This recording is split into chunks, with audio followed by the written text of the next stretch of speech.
Welcome to SicEm365 Radio.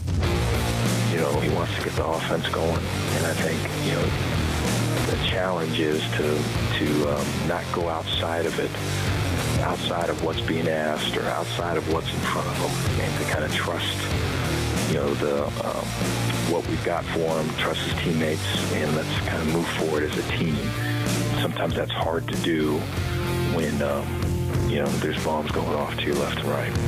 SicEm365 Radio is presented by IdealMRI.com. High-quality MRIs for $497 or less. IdealMRI.com. Your health is important, so is your budget. He's looking, keeps his eyes downfield, and he's going to go down again.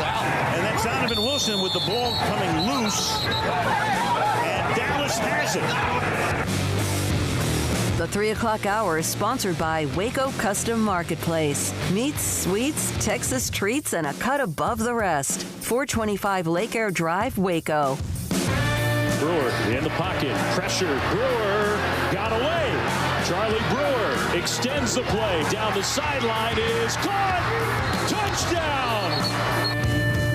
Here's David Smoke, Paul Catalina, and Craig Smoke. All right, here we go on this Tuesday afternoon. A beautiful, beautiful day around Central Texas. Election day around the country. Paul Catalina, Craig Smoke, David Smoke. We have Jack and CJ Armstrong, all of us here. SicEm365 Radio on the corner of MLK and 101 Elm Avenue. Baylor football, Cowboys, high school football week, election day, as I mentioned. I got a couple of things on Baylor football. We're going to get into a little bit of what Dave Aranda said to us yesterday when it comes to Charlie Brewer and the quarterbacks. Also, a note about the Cowboys as they are 2-6 and trying to figure out what they do next. And let's start again with Baylor and Dave Aranda. He mentioned what the progression of Bohannon and Zeno. Did not mention Chapin, the young freshman, but he did mention Bohannon and also Zeno, but he never did yesterday say that they're ready to take over. He did mention that Zeno seems to do better when there's things blowing up behind him, around him or whatever. But in the end, the bottom line is they're playing Iowa State. Is that the game you want to change? Playing against them on the road, or does it matter? No. I mean, it would only matter to me if you really desperately had to, and I don't think they're at desperation levels yet. And I'll say it, that if you want to change quarterbacks and you think that that's the only thing wrong, then that's what you have to do. But that's not the only thing wrong, and the bigger problem is the offensive line. So if the offensive line's a problem, I think you want the person who has been the steadiest hand and most experienced for you, especially going up against Iowa State, who is really, really good. Yeah, I feel like we're kind of spinning our wheels, with everybody talking about pretty much solely the quarterback position and what's going to happen with the quarterback position and what can they do with the quarterback position. Look, I was as critical of Charlie on Saturday as I was of anybody else, and Lord knows the entire team deserved to be criticized for their performance for about the first 3 quarters of that game, and typically you can at least say, well, special teams was okay, or defense was good. You couldn't say that about anybody on Saturday for 3 quarters. And so I understand the complaints about Charlie. Lord knows we've heard every one of them at this point multiple times. But if you were gonna replace Charlie Brewer, then at any given point from about the first quarter through the third quarter last week would have been the time to do it. And no one would have blinked an eye. No one would have argued. No, I mean, maybe the Brewer family would have argued with you, but outside of that, how could you have made an argument for not switching quarterbacks out? But they didn't. He did what he did. They, had their little comeback. That's nice. It's kind of old hat at this point, seeing them just play well in the fourth quarter or midway through the third quarter on. That's what needs to be corrected as much as the multitude of other things, including the offensive line, that needs to be corrected. So I get the quarterback complaints, but, man, it's so much bigger than that. Yeah, it is. It's across the board. Remember John McCain? I know we're discussing college football. One time he was asked about the execution of his football team when he was early on the expansion Tampa Bay Bucks, and he said, I'm all for it. And it was kind of funny because they were not good. Baylor's 1-3. I think it's safe to say you could always break it down. They were down 30-0 to TCU, but there's a chance they could be 2-2 now, 3-1, and there's a slight chance based on when you're down 30-0. You could even say if you just play well enough early when that game was on the line still.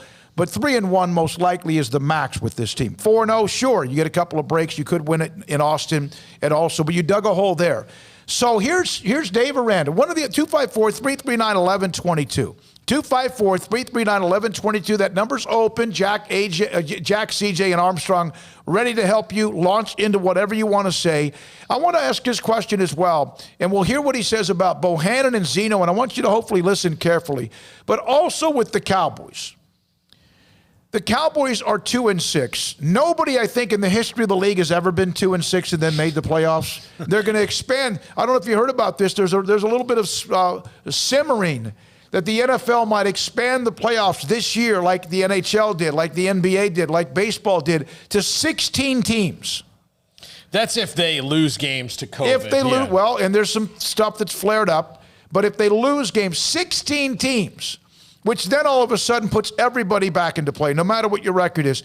But even with Dak out, even with the offensive line, do you get the sense that Zeke is damaged, not damaged goods because he doesn't have it, but basically useless right now with that offense? I think almost every player is useless in that offense. Who's more useless? Their wide receivers, who they spent a lot of money on, and a first-round pick, or Zeke? I think right now it's probably Zeke, just because you need him to kind of take over, and he can't because the offensive line is so bad. And DiNucci's going to have to probably start this week, although Ian Rappaport's reporting that the Cowboys are considering starting Cooper Rush off the practice squad this week, just because DiNucci was really, really bad. And not that he's expected to be good. He's a 7th-round pick out of James Madison, who, when he got drafted by the Cowboys, probably thought, oh, man, that's neat. And then when the year started, he thought, there's no way I'm going to play in a real game. He didn't even play in a preseason game. He said none of that. So even as bad as he was and as bad as he looked, how could you expect, what kind of miraculous quarterback, elixir would he have had to take to be good? Because he didn't have all that. So, yeah, the Cowboys, without a good quarterback, I think Zeke's kind of rendered even more useless, because at least he feels more useless to me because they need to rely on him and they can't. Wait, I thought the backup quarterbacks were supposed to be better than the starting guy. Why are we not pushing for the backups and they're not better than Dak? I don't understand, but or Dalton even. But yeah, I mean, Zeke's been a non-factor basically. Yeah. I mean, this is, it's funny when Jennifer was picking her fantasy team and Paul said pick Zeke over Saquon, and then Saquon gets hurt and you're like, man, that was a dumb decision, and she definitely should have picked Zeke.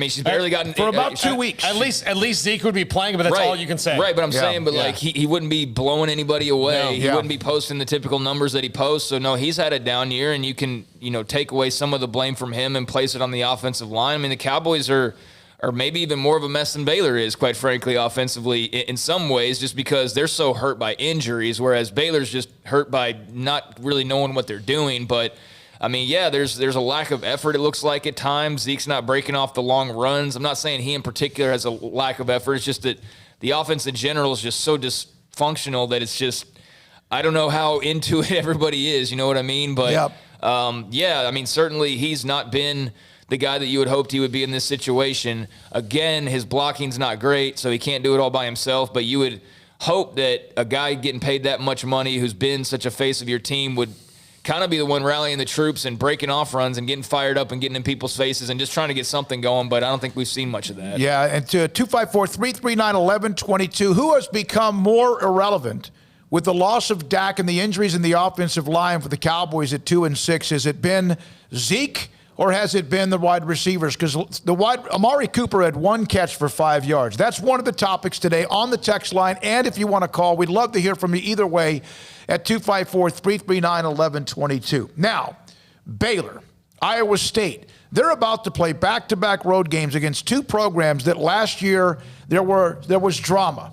Iowa State because of the Sun Shield, and they got mad about that, and they barked. And they are also mad because last year was supposed to be their year, although it could be this year, where they step up. We'll see. Where it was their time to turn into a contender for the Big 12. And Baylor jumped in front of them. Then also beat them in a gut-wrenching game at the end. And Texas Tech, we know, and that's 2 weeks from now, they're mad because of the butt fumble. And they didn't even so much the AD got fined and reprimanded by the league. So they're about to play 2 teams on the road that are mad about last year, much less Iowa State's a better football team, and both of them might be. This could be where if you have not hit rock bottom, you might see that on Saturday in Ames, because Iowa State's capable of scoring. There used to be a team that didn't score a lot of points. They're capable with this team they have of putting a 50 spot on you if you don't play well. I mean, if you hit rock bottom, it's entirely your fault, in my opinion. It will be nothing that Iowa State does that makes you hit rock bottom. It will be what you did not do. And I think last week felt so bad because of the fact that you played so poorly. It was not like anybody was blown away by what TCU was doing. Yeah, they had some nice runs here and there and had the return and all of that jazz. But, I mean, what did TCU really do that you were just like, wow?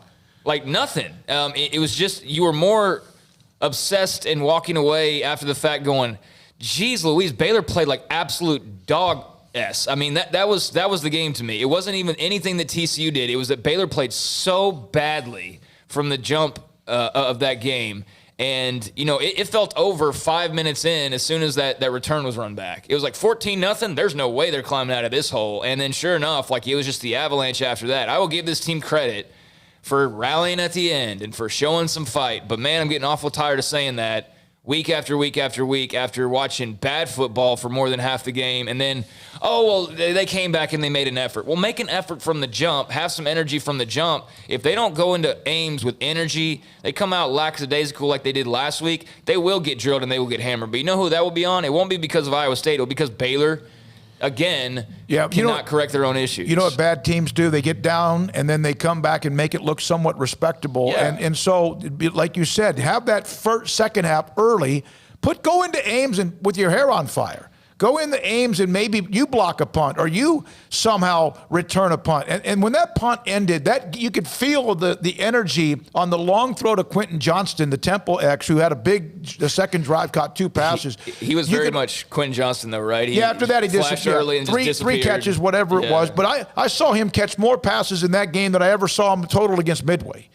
But he did. He caught the slant, and then he caught the post, and then he caught the big deep fade down the sideline that set up a quick touchdown. The punt return is like the balloon pop. I'm in the stadium. You guys are watching. I'm there. You could oh dear God, it's 14-0. Now, go out and play well early. That's the challenge. Can they do it? I don't know. It's kind of frustrating, but that's part about Zeke and also with Baylor right now. Here's Dave Aranda on Charlie Brewer, who he obviously, my question even says this, he believes in Charlie. Charlie's got the skins on the wall, despite this has been a very tough year. Do you feel like Charlie, this is all he's ever done is win? Now, he had to go through the 1-11, but are you concerned about where he is? Is it more mental or physical with him right now? I have talked to him about that, just about the this stretch here that we've been on, and just about how that affects people and just mindsets and all of it. And I'm appreciative of him when he allows himself to kind of pour into me and let me know what he's thinking. And so I think he's just such a strong competitor that when we don't have success, when we don't do well, it hurts him. And so I think he wants to have success, and he wants to get the offense going. And I think the challenge is to not go outside of it, outside of what's being asked or outside of what's in front of them, and to kind of trust what we've got for him, trust his teammates, and let's kind of move forward as a team. Sometimes that's hard to do when, there's bombs going off to your left and right. So that's Dave Aranda on Charlie Brewer. Now, here's Dave Aranda.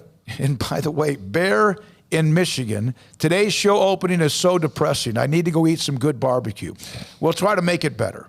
Now, here is Dave Aranda on the youngins, on Bohannon and Zeno. You hear a lot about free Jacob, Zeno, whatever. You don't hear much about Bohannon, and he's the one that, by the way, is second on the depth chart at this particular time. Here's where they are in Dave Aranda's mind. Dave, the quarterback situation. I know you get peppered with questions about Charlie, and I've asked him. Others have asked him about his productivity, the offense, the way you can try, if you can, stretch the field, how much time he has, is he making throws? Obviously, you have tremendous belief in him, and so does, I believe, the staff. What does it say, though, about those behind him when he has struggled? Where are Bohannon and Zeno and Shapen as far as their progression if you need them? Yeah, so that's a good question. So, Gary has progressed from the time that I got here. I think like his confidence in the pocket has grown. I think his decision making is continuing to improve. I think there's still improvement being made. I think Gary's got a great leadership quality about him. There's an alpha in him where he's in a situation, man. He wants to own it completely. He wants to take it, and the guys recognize that. The team does, and when he's in there is an energy. And then with Zeno, there's a calmness about him. There's kind of a coolness, right? When stuff's kind of going, when bombs are kind of going off left and right, there's a ability to decipher kind of what's what in the pocket and get throws off that I think are kind of unique to him. And so there's improvement that all those guys have had, and they get reps throughout the week. And I'm impressed with just their heart and their mindset, because I know it can be difficult for them, and so losing really doesn't really benefit. Doesn't benefit any of us. And so I think their ability to kind of stay the course and work that process that we got for him, I definitely appreciate. So that's Dave Aranda on Charlie Brewer. Where he is it more mental or physical, or it could be both? And then, of course, where the young guys are. And he did mention that Zeno, when things start going off around him, and some you might look at that as, well, that's happening on every snap. And then some will disagree. So that's kind of where he is. Anything he said during that time, we ran that entire interview yesterday at 4. Anything from what he said that shows you if they're any closer, if they have to make a decision, or is it still going to be Charlie Brewer, who I think you still run with until you know for sure there's a better option if there is one? I will maintain that if they were not going to pull him in last week's game, I don't see a circumstance outside of injury, which I do not wish, to where he comes in to where anybody else starts to play and take over the quarterback role. I mean, if it was not last week in the second quarter, early third quarter, when's it going to be? So to me, last week said everything, that they clearly don't feel like they're any better. He said that they're not any better with the other quarterbacks in there. I mean, he hasn't said that word for word, but he's pretty much said it now a couple of times, that if we thought there was anybody better that would go in there and give us a better chance to win the game, then we would put them in. And they haven't. And so that tells you what you need to know. And I look forward to seeing Jacob Zeno, because I think he'll have a successful career. I'm fascinated because we've had like 3 years of Gary Bohannon teases, and we don't know exactly where he is because we only get little glimpses here and there. And then when he comes in, it's always a running play, pretty much right up the middle. So that is nothing. So I'm as intrigued by the other guys, but from everything that I've heard Aranda say, and that situation last weekend, Charlie Brewer's the guy, and he's going to be the guy, and he will remain the guy until something occurs, and I don't even want to speak that into existence. Until the season's over or something else occurs, he is the guy, and people just need to live with it. And for people who think he's somehow beholden to Charlie Brewer, remember, he's only been here since January. And as a matter of fact, didn't meet Charlie Brewer face-to-face until late May, because he was in Baton Rouge all that. I mean, he was at the opening introductory press conference. Spend any kind of real time with Charlie Brewer until late May. I mean, they met, but had they spent time as he and Larry Fedora, did they spend time as coaches and quarterback and all that together? No, they spent time on Zoom. They spent as much time as I did with my improv troupe. I mean, it's not, there's nothing there was nothing there to like build like what's really normally there. So it's not like he's beholden to him emotionally or like there's some kind of I'm doing this for Charlie, he's our guy thing. I mean, they're new. Like they have every excuse. Like Craig said, they have every excuse to move on from him. Every one. Except you don't need excuses. You need reasons. You need valid reasons, and they have not been shown Once that you yet. make a change, if you do, you have to stick to it. You cannot start this rotating, stop on the 3rd floor, stop on the 7th floor, stop on the 12th floor. I can see where they could take him out for a series or two in a game if it's not doing well. But then do you go back to him and allow him to look and watch the game from the sideline? Well, I mean, it depends what happens. Does Gary Bohannon or Jacob Zeno come in and then march the team down the field, or does Zeno throw a Big 12 championship game, one of those 2 throws that he had that people dwell on, that completely ignore, the fact that he was also running around for his life in the pocket towards the end of that game? Do you guys remember that? Mm-hmm. Do you guys remember Jacob Zeno having to run around like his life was in danger, just like Charlie Brewer was? So, if there were to be a situation where you take Charlie out and you feel like, hey, we need a spark, Jacob go in there for a series, or he or Gary, whoever, and they come in there and they march you down the field, we'll give them the next series. And then if it doesn't work out, then you change. I don't know, but that also starts to get very complicated. And then you start getting into like, well, was that a good enough series to pull him yet? And then what's Charlie thinking? And I mean, it is what it is. And, we talk so much about the quarterback spot, but that's not, again, the only reason why they're losing games. Well, they are we heard losing Phil games Bennett, for a variety of reasons. Yeah, we heard Phil Bennett discuss it yesterday. We've also heard others discuss it, those who break it down, and some are saying it is. But, man, let me tell you something. We think Jacob Zeno skews everything because he threw 2 passes, and they were gorgeous, and almost won the game to Platt. They were better throws than we've seen Charlie make, I and agree. That's why people are so excited. But it's like, wow, a throw with some velocity, some accuracy, and on a line in stride. Wow, that's cool, and look what that did. And we hardly ever see that now because either Charlie hits a guy in stride and then he drops it, or takes a hit, drops it, or it floats and gets broken up, or, it's never the way football's supposed to operate, necessarily. And Jacob comes in and throws 2 passes that you're like, whoa, we haven't seen that since Seth Russell was here. And that's why people went gaga, because the ball moved down the field a large chunk in one play that wasn't like John Lovett breaking loose. By the way, a couple of other Baylor football notes today. Kirk Bryant, who's been a part of the staff with Matt Rhule, also this year with Dave Aranda, is on his way to be at Austin Peay. To be a part of that program. And also Josh Cochran, who played at Hallsville High School, played college ball at Texas. He received his master's degree on staff with Matt Rhule at Baylor. He's been at North Carolina. He's now going to Austin Peay for the Governors as well. So there's a couple of stories that are attached to Baylor. Kirk Bryant and then also Josh Cochran, they're both now going to Austin Peay University. Austin Peay, I think it's State University, if I'm not right, okay, or correct. Now, okay, so there's that. Everyone feel any better? No. It doesn't answer any questions until you, and I know that it's like, how many times can you discuss the same thing? We have also brought up the offensive line, and Paul has been the one. In fact, early on in the game on Saturday, even when things were not, you mentioned to me, they're shuffling the offensive line. This isn't like you have 9 starters or 9 guys who've started games, although now you might because it's been changing up every week. This is not a seasoned offensive line where you also have a couple of JUCO guys that have been marinating or a couple of other guys that started last year because of injuries. This is still an offensive line.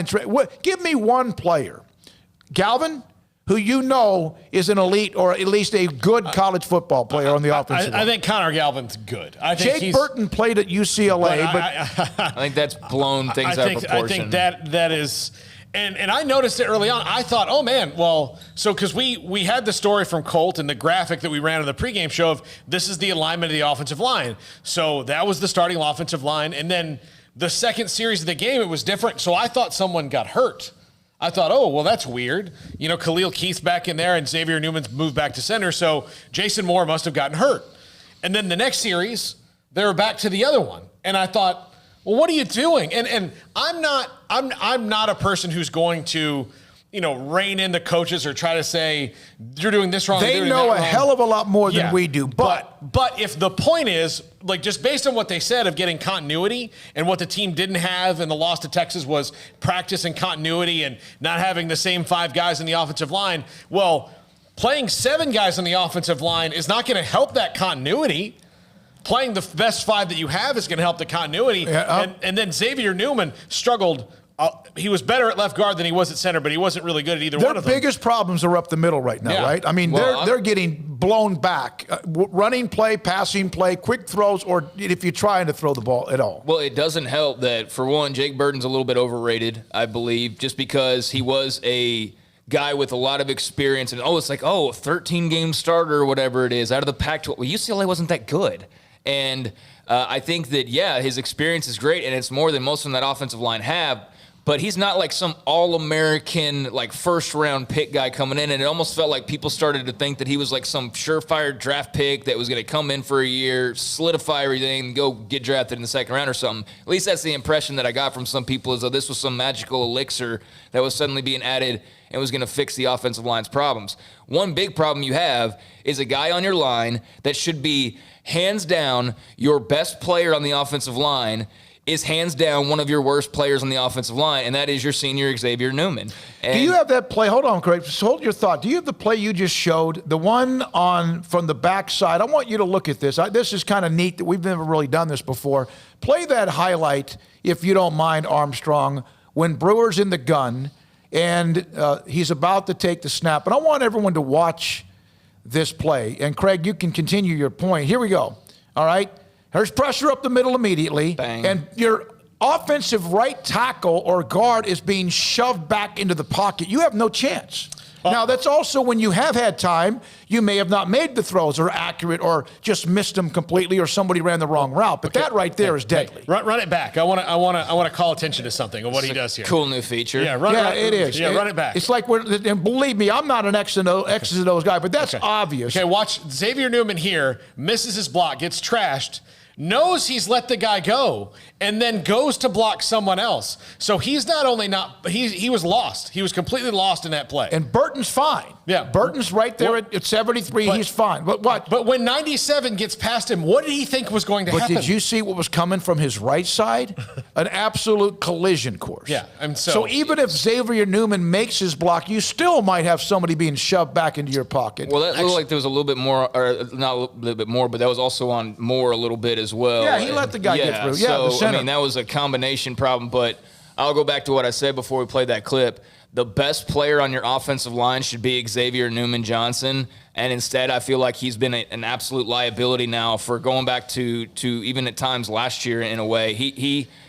Man, I hate to just single out guys like that, but he should be so much better than he is right now and so much farther along. And I understand that he, like everyone else, has been interrupted by practices and lack thereof and whatnot, but just being totally honest, I was far more impressed by Xavier Newman as a true freshman having to play versus as a senior where you would expect him to just be the dude. And that's a problem. That means that there wasn't somewhere along the way the development cycle got broken because they've added guys and added guys and added guys, and they got the numbers up to where they went from 6 when Matt Rhoades here his first spring to like 22 guys or whatever, and they're probably hovering around 18 to 20. But how many guys have gotten like noticeably better in the last couple of years along the offensive line? Well, I thought Galvin was going to have but here's But you need 5. We got to take a break too. 3:28. This is from TJ. We'll come back with TJ. A couple of your text messages as well. That one right there. Wow. 254-339-1122. 254-339-1122. Paul Catalina, Craig Smoke, David Smoke. We can't solve the puzzle. We're not inside of those meeting rooms. We're not in the film rooms. And I admit up front, I am not an X's and O's guys, but sometimes you don't have to be. It's just obvious. Some of you are or think you are, and we appreciate your feedback, and let's go with it. 254-339-1122. SicEm365 Radio. Pioneer Steel and Pipe. What do they have? Heavy-duty product. 77 years. And the next thing you know, I'll be saying 78. Next thing you know, I'll be saying 80 years in business. Bottom line is this nearly 8 decades that Pioneer Steel and Pipe has lasted through whatever the economy has been, whatever or wherever the stock market might be, wherever anything might be politically or the climate in the country, they survive and they keep getting bigger, better, faster, and stronger. Steel and pipe, metal buildings, metal roofing, they are there for you. If you cannot get by there with something you need, of course, they'll deliver it to you no matter what time of the, within reason, but also open on Saturdays in both Waco and Bryan from 8 until noon. I'm telling you, I remember early on, sat down with Braden Embry, and he told me the plans of where they're expanding and getting better and doing more and becoming even more accessible, and they are fantastic in being accessible. And also having what you need to build something large, something you need with heavy product. PioneerBoys.com is the website. Customer service, 77 years in business. You have to have that and great product and loyalty, and they do. At PioneerBoys.com. The Black is back. It's the Black Friday sales event at Allen Samuels. Get special holiday deals on the truck of your dreams, like a brand new Ram Lodestar Crew Cab with special factory discounts and financing, or grab hold of the Swiss Army knife of SUVs, Jeep Gladiator, and head for holiday adventure. The Black is back. The Black Friday sales event from Allen Samuels, your friend in the car business. Boots add protection. Good boots help you climb better and move forward faster. And when your son or daughter steps into the boots of a U.S. Army officer, they also learn how to lead. In these boots, they'll gain more confidence with expert training in one of more than 150 occupational specialties. In these boots, they'll stand a little taller and lead a team with diverse backgrounds and areas of expertise to successfully accomplish whatever challenge comes next. In these boots, they'll earn respect with valuable experience from day one that will give them solid footing for success into the future. Highly qualified candidates who earn a spot on our team can receive comprehensive health care coverage, college tuition assistance, and a bonus of up to $40,000. See all the things your son or daughter can achieve in our boots at GoArmy.com. U.S. Army Waco Recruiting Company, 254-598-8131 or 254-776-1543.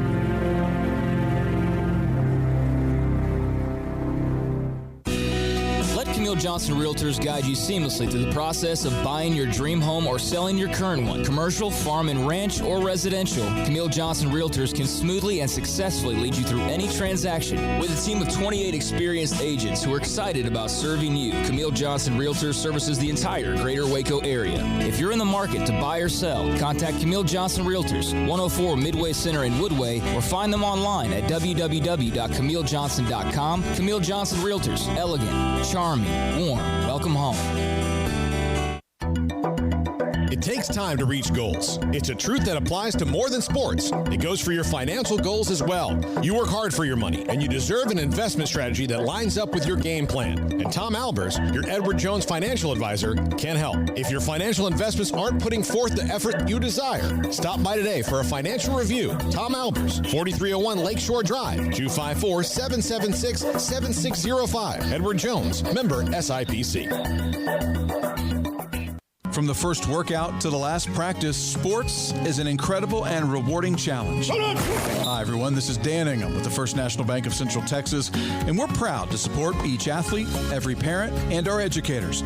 From families, small businesses, to the biggest industry, we're here to help. With remarkable products like mortgage lending, we've got banking ideas that fuel big dreams.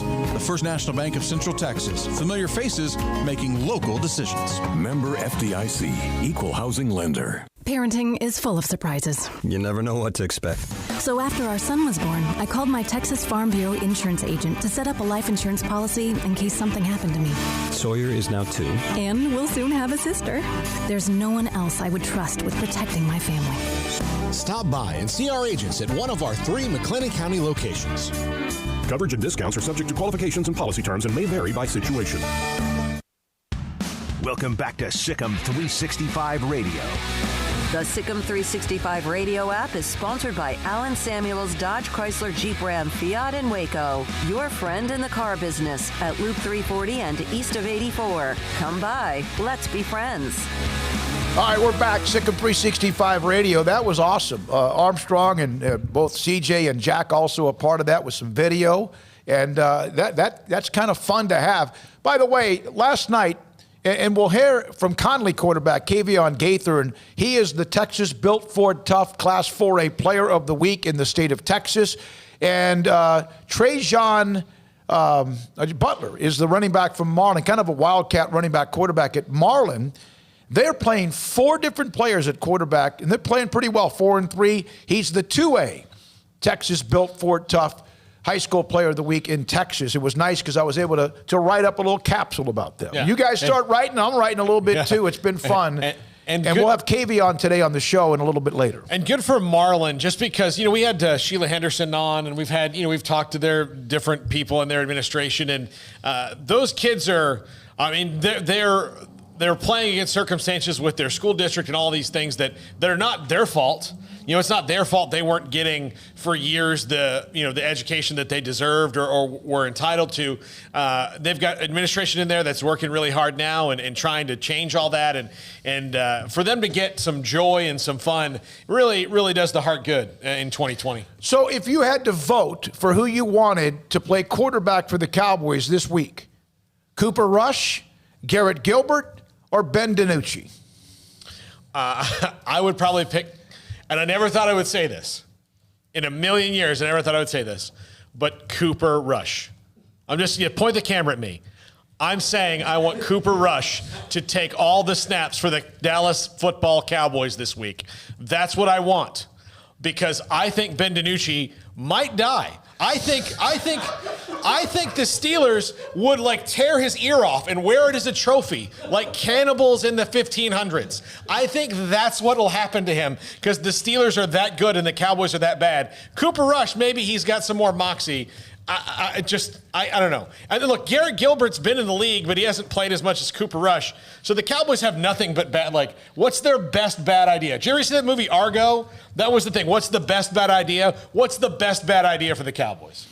It sounds like you're offering Cooper Rush as a sacrifice. A little bit. I hope I spelled everybody's names right, by the way. I hope I did. I'm not sure if I did or not. But that's it. 254-339-1122. Now, TJ on the text line, brought to you by Riverbend Liquor and Wine. The only people that know how good the quarterback room is are the coaches. Apparently, Zeno isn't better than Brewer. Zeno throws a really good ball and has a strong arm, but maybe Brewer is better in this offensive scheme. Also, everybody needs to relax. It's Aranda's first year in Waco, first head coaching gig. They haven't really had time to get their system down, especially with the BS that we're going through.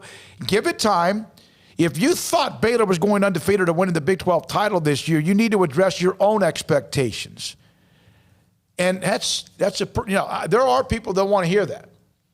Because the guy at Arkansas seems like Pittman, that they've been at least, but they have now all of a sudden, here comes Arkansas, they might lose 2, 3, 4 in a row, I don't know. And they had the horrible, gut-wrenching decision that went against them against Auburn, when that should have been a fumble backwards. And Auburn eventually kicked the game-winning field goal. But you've seen something from them. This could be, and I know it's easy, point the fingers at Aranda, and he's addressed that. Point the fingers at Larry Fedora, we haven't been able to talk to him, and point the fingers at Charlie Brewer, he knows that. Mm-hmm. He's not dumb. He knows.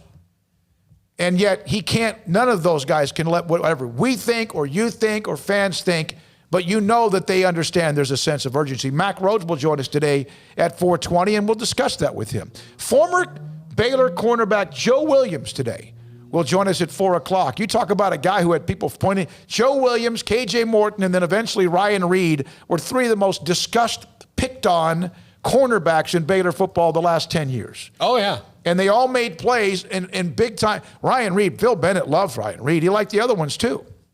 He ran Ryan Reed, by his own admission. He kind of ran Ryan Reed into the ground because he didn't have faith in some of the guys behind him that season. If you saw Ryan Reed, who was in fantastic shape, it wasn't like he wasn't in great shape, but if you saw Ryan Reed after a game and were a grade, is he more tired than, say, Seth Russell is or whatever? I would say he was probably the most tired guy on the field because he was the guy that, okay, you're going to have to run down the field in this go route with the best receiver on the other team all day long. So he was running 75 to 100-yard dashes all day. Yeah, and he mentioned the story with Joe and KJ had to be in an ice bath, basically, playing 90 snaps 2 weeks after they arrived on campus. From Jane, it's not only the quarterback spot. It's not only the offensive line. Also, Zeno threw and completed 2 passes. In the Sugar Bowl, he was 4 for 9. So in 2019, he was 9 for 18. We need to slow our roll on that. He'll eventually be ready, but now it ain't. Coaches see them all. The coaches know we just need to calm down. And by the way, Jason Moore tried to catch him, the offensive line, the center, but it was too late. You said something about Xavier Newman on that particular snap. I'm wondering if, because they're shuffling him back and forth, and he hasn't played. I mean, nobody's played all that much this year. That it kind of looks like he went the wrong way, maybe thinking he was at center. I'm not thinking, but his brain told him, okay, here's the play we're running, here's the protection we have. What do I have to do? Well, I'm going to chip this guy, and I'm going to go down to the other one. And he did that because he just got completely trashed on it, and he lets him go. And then since he let him go, he's looking over here like he has somebody else to block, and then realizes that there's nobody there, and he let his guy go. But if that's supposed to be his assignment at the center, then the center, that would make sense. And there's, again, the guard and the center, right? Armstrong on the left side, where 97 just splits both of them. And then here comes pressure again from the perimeter. And there were times you got to throw it, and there may not be anybody open. And if there is, perhaps you're just so gun shy. And I know that there's times when Charlie holds on to it too long. And I also know that he made some bad throws, some very bad throws. So it's a combination of a lot. But that still doesn't answer this. And maybe it's the pressure of knowing that they have to toss a shutout or keep teams under two touchdowns. The defense in that second drive, that was simple, almost like dissected them. And sometimes, you know what? Those guys are getting scholarships too. You can't toss a shutout, but that sure was simple. And I didn't see the defense flying around to the football in the first half either. No. The punt return was like, to me, that's special teams coverage, returns, blocks, whatever. To me, that signifies where you are as a team mentally. Well, I think when Jalen Petrie went out of the game, that really hurt them. I mean, he's very versatile, and he's really, really good at that star position. And when he went out of the game, that bubble that was popping or whatever it was, that like air went out of the balloon at kind of ridiculous rates. And that one was a huge one when he was out of the game, because I think he affects the defense not quite as much as Terrell Bernard, but pretty close. I think he's pretty close on what he does at that star position, and not having him really, really hurt them. We have already received 79 votes on the Cowboys quarterback. Garrett Gilbert, 44%. You know, he's thrown 3 passes in his career. 18% DiNucci, and Cooper Rush, 38%. So it's somewhat, But he played for the Orlando Apollos, so that's the same. He also was Tom Brady's. Wasn't he with the Patriots for a long time? He was with the Browns, Carolina. He's been around. Newton. So he's been in good situations. Not quite as good as Matt Flynn took advantage of it with making tons of money because of games with Green Bay and a couple of others. But so there's that. Craig, you got it going back and forth over there? Yeah, I'm just responding to a DM over here. Okay. All right. I mean, that's what I'm doing. Do you have a question? Do you no, want me I was just going to comment on something? Well, I'm asking you. What question? What is it about? It's about just something from last week. Okay. All right. So that's that. Barrett goes, I vote for you, Smokey. Nope, I don't want to have anything to do with playing. I have no athleticism in my body. Here's the thing. While Craig and I would get significantly more airtime, there's a lot of work we'd really have to pick up if Smokey left, and I'm not ready to do that. Plus, I don't want to have to deal with him if he's laid up with a broken leg in the hospital. When he had pneumonia, he was really difficult to deal with, and he was in ICU, so I didn't I don't want to deal with that. But that's for my sake, not just for yours. I don't want you to break your leg. This is from Paula, and she also has some comments about TCU. I want to thank you in advance for providing much needed distraction from today, even if only for a little while. Paula, we appreciate that as well. And she also had some comments about Baylor. We'll get to that in just a second at 254-339-1122. We'll hear from Brian Bell, China Spring. We'll also hear from Ray Biles of Lorena in the next segment. And Joe Williams at 4, Mack Rhodes 420, Kavion Gaither, Conley's Everything. Not that they, listen, LaMarcus McDonald had 26 tackles. Trey Wiseman went off, scored 2 long touchdowns and had a fumble recovery. And others who bid really tremendous. Bronche Miles with catches and then the 2-point conversion. Had a chance today to sit down with Kavion and discuss. This has been some stories behind the scenes at Conley with players sometimes just walking out during meetings or practice. And here they are after the win against China Spring. Kavion Gaither, will have that conversation with him at 4:45, and David Hellman and John McClain. This is SicEm365 Radio. Richard Carr, Buick GMC Cadillac, they've got the kickoff savings event continuing on. We've been kicked off for a while now, but that means that that's only good news for you as they continue to celebrate the fact that we've had football season back now for a few weeks, and definitely take advantage of the various deals going on right now at Richard Carr. They've got thousands in savings on the entire lot, a wide variety of vehicles from SUVs to cars. Any of them can be yours, and you can save good money while purchasing a vehicle from Richard Carr. So how about a smooth, quiet ride in a first-class interior mixed with some power and durability? Well, the GMC Sierra is the best truck on the road and a vehicle you might like. Right now, qualified buyers during the Richard Carr Kickoff Savings Event will score $9,000 off a 2020 GMC Sierra at Richard Carr. They also had the 3-row Buick Enclaves, an amazing value in a luxury SUV during the Kickoff Savings Event. All 2020 3-row Enclaves are $10,000 off, or you get the versatile and nimble Buick Encore for only $19,900. And maybe you're ready to step up into the ultimate luxury and style of a Cadillac. We'll let Richard Carr bring the Cadillac experience to you with a full-size 7-passenger Cadillac XT6 or the smaller model XT4, XT5. You can save $2,000 on those vehicles right now. It's the kickoff savings event at Richard Carr. Score huge savings right now, again, on all vehicles in stock. Go to richardcarr.com or come see the deals at Highway 6 and the Imperial Exit, or give them a call, and they will bring the test drive to you. How can we help you? That's a question we ask every day at American Bank. Hi, I'm President and CEO Dana Hassel. Our commitment to our customers is what drives us. It's why we've invested in new branch buildings and technology like ITMs that let you speak to a teller face-to-face from your car. It's why we work with local businesses, helping Waco grow and thrive. And it's why decisions about your accounts and loans are made here in Waco by people who know you. How can we help you? Find out at American Bank, member FDIC. A group of over 30 physicians in Central Texas became frustrated seeing patients fail at losing weight themselves. They opened Muscle-Wise Nutrition. We've seen too many patients suffer from complications of obesity.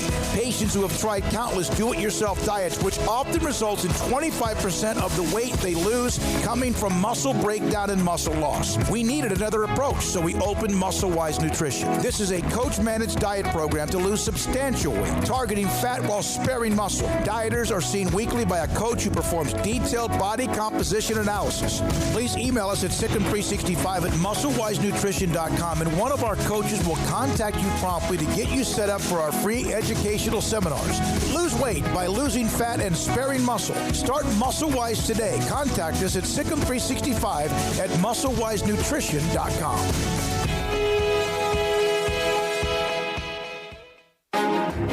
Texas board-certified personal injury trial lawyer and Baylor alum David Willis and Baylor alum Parker Willis are ready to help if you or a loved one has been wrongfully injured in an auto accident, SUV rollover, industrial accident, 18-wheeler crash, or were seriously injured by a defective product or recalled drug.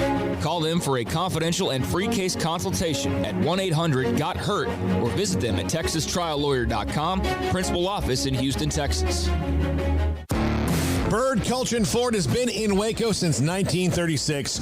Ford, the #1 selling truck in Texas, 43 years running. And Bird Culchin Ford proudly supports high school football in Central Texas. And no better way to tailgate with a Ford than from Bird Culchin Ford. And are there better vehicles to tailgate with than the Ford F-150 or the Ford Expedition? And of course, you can get them new pre-owned Bird Culchin Ford. Our sponsor of the Ford Tough Player of the Week, locally owned dealership. Online at bkford.com at 1701 West Loop 340 in Waco. Bird Culchin Ford. Southwest Sports Medicine and Orthopedics, the team physicians for Baylor Athletics, specializing in diagnosis and treatment of any and all sport-related injuries, celebrating over a decade of service to Central Texas. They tackle all surgical and non-surgical problems that arise from an active lifestyle. Trust the doctors that Baylor trust, and when injuries sideline you, don't wait for Monday. Join us at 8:30 on Saturday mornings for a post-game injury evaluation clinic. Southwest Sports Medicine and Orthopedics. We get you back in the game. Hi, this is China Spring football coach Brian Bell. You're listening to SicEm365 Radio, your home for the best high school football coverage in the state of Texas. This segment with China Spring Cougars football coach Brian Bell is sponsored by Waco Regional Tennis and Fitness, First National Bank of Central Texas, Lance Donaldson eXp Realty, Texas Farm Bureau Insurance, U.S. Army Waco Recruiting Company, Southwest Sports Medicine. Brian, last week was a challenge for you. I know the game didn't end up the way you wanted on Friday. It was a classic type game, but you had to go through a lot of different things outside of the game on Friday with your staff and players. And how difficult of a challenge was that, and looking back on it? No, I think that's just the times it is. You know, if you're struggling adapting to kind of the situation and next man up mentality, or the adapt and overcome mentality, if you're struggling with that, then you're probably not very successful this football season. And so mentally, you got to just move on to kind of mental focus of what's next and attack the next challenge at hand, and can't get too caught up on everything that's kind of going on outside the football realm. So it was a tough day, but at the same time, you know, you gotta do what you gotta do, and you gotta make the most of it.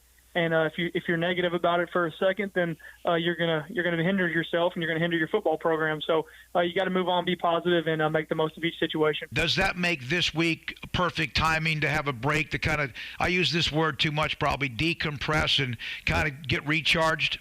I guess you could say that. I think it's just playing so many weeks of football back to back to back.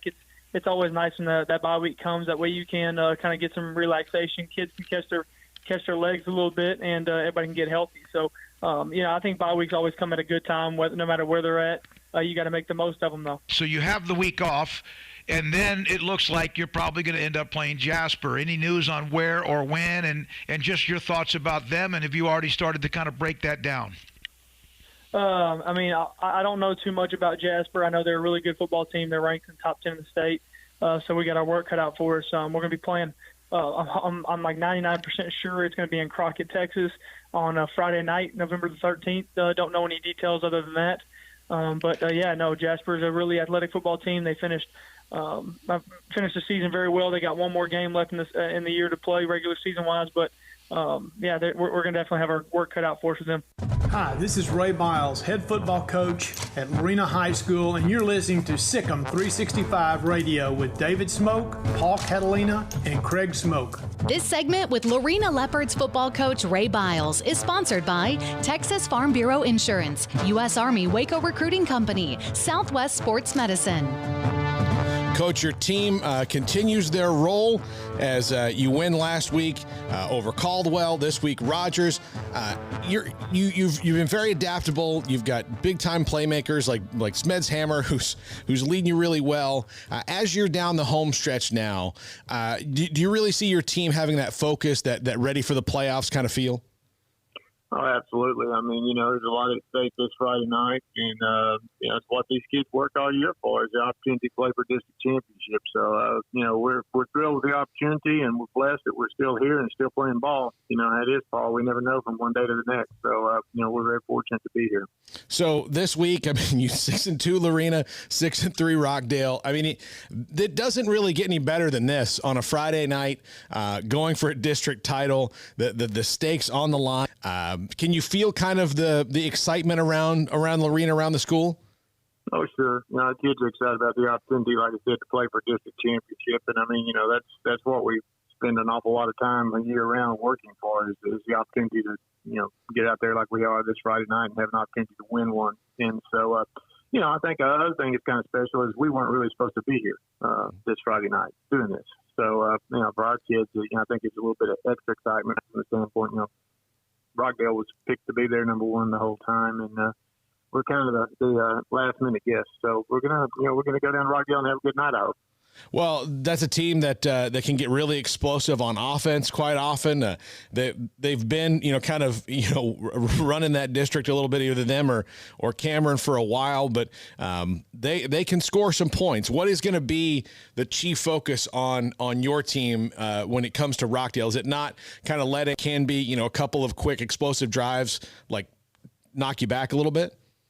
Well, I mean, you got to be able to contain their playmakers. Valdez, the running back, he's just, he's going to go play on Saturdays, and the receiver, Raven, is the same way. We got two kids, and they bring Raven back into the backfield. Two guys back in the backfield that you got to keep your eyes on, much less Mitchell, the quarterback. So, yeah, it's a good group of skill athletes, and they play hard, they play fast, and you hit the nail on the head. We've got to prevent home runs. We've got to force the grind and force them to grind it out rather than take the big play. If we can keep them contained as best possible, that's better for the Leopards. And on the other side of the ball, if we can keep the ball away from them, that's even better. Texas Farm Bureau Insurance in McLennan County takes pride in backing Central Texas football. Our agents would like to help with your insurance needs. Call 254-772-8090 for an agent near you. Stepping into the boots of a U.S. Army officer can add confidence and leadership skills to your son or daughter's career path. See all the things they can achieve in our boots at GoArmy.com. U.S. Army Waco Recruiting Company, 254-598-8131 or 254-776-1543.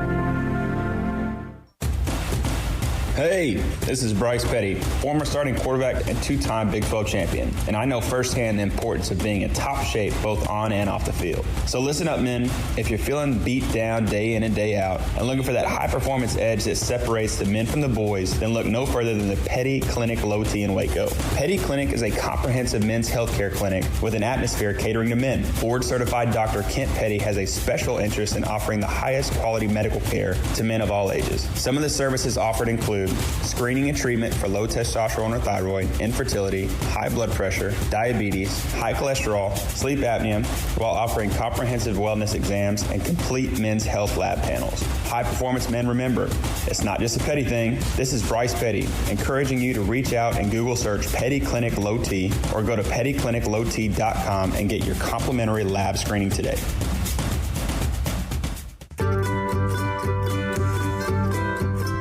You want to know why Stonewood Dental is so successful? Listen to what happy customers have to say. It's pleasant. It's different than any other dentist office. I really feel like they care. And it's not that you're here for 2 hours waiting on someone to take care of you. It's quick and easy, and I bring my kids, and my kids love being here too. They really love the treasure box. Staff is really nice and accommodating, real friendly. You feel more like home. It's not sterile looking. Everybody has their own personalized rooms with decorations and decor, and they'll even have a blanket for you when it's cold. I've recommended people to actually come here, and they are patients now. I really love it here. It feels like family. Learn more, stonewood-dental.com.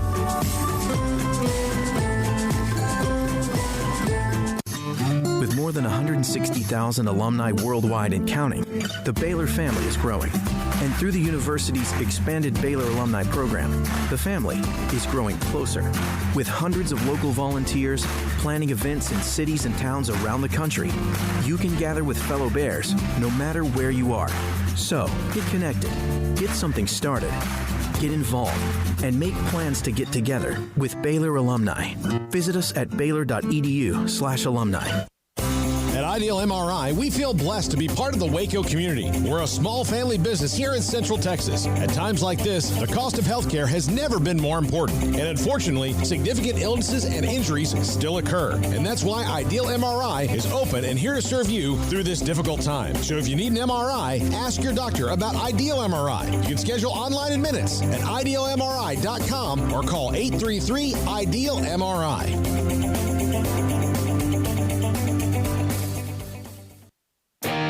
Welcome back to SicEm365 Radio. The 4 o'clock hour is sponsored by Boozer's Jewelers, the wedding ring store, specializing in custom jewelry and repair, all in-house. Daniels 7 yards deep in his own end zone, and he's going to be sacked, and that'll be 2 points for the Bears. Terrell Bernard.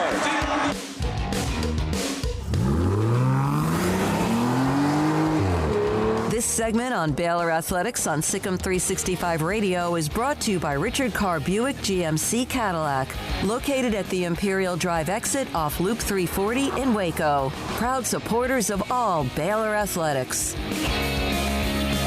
Now here's David Smoke, Paul Catalina, and Craig Smoke. He is a native of Missouri. He went to college at, I believe it was Fort Scott, as a junior college player in Kansas. He then played for Baylor in 11, 12, and 13 and made some huge plays early on for Phil Bennett and also some memorable plays as well. Joe Williams, who's now in Waco, and he's a personal trainer, and he joins us on SicEm365 Radio. When I called you and said, hey, we want you to be on the show, did you forget like some people had forgotten about you? I didn't think they forgot. I thought they was worried about all the new guys now.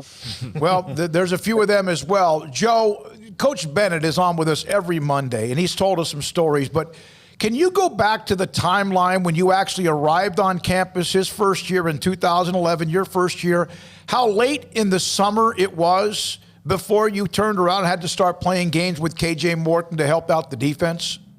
Oh, yeah. I got here in, mid-June? So I got here in mid-June of 2011, and, yeah, I made it for a little bit of summer training, a little bit of fall camp. Well, I got to do fall camp, and it was showtime. Was that intimidating? Because, a lot of times when you step and you think you're going to have, like, well, I'll play maybe a little bit, but there'll be some guys in front of me. You and KJ were all of a sudden it. Yeah. It was a little more shocking than intimidating. When they recruited me, the first thing he said was, you'll have a good opportunity to be a starter in the Big 12. And so I came in with that mentality, but I didn't know it was going to happen that fast. I did think I would have a couple of seniors and stuff to look up to, but that wasn't the case.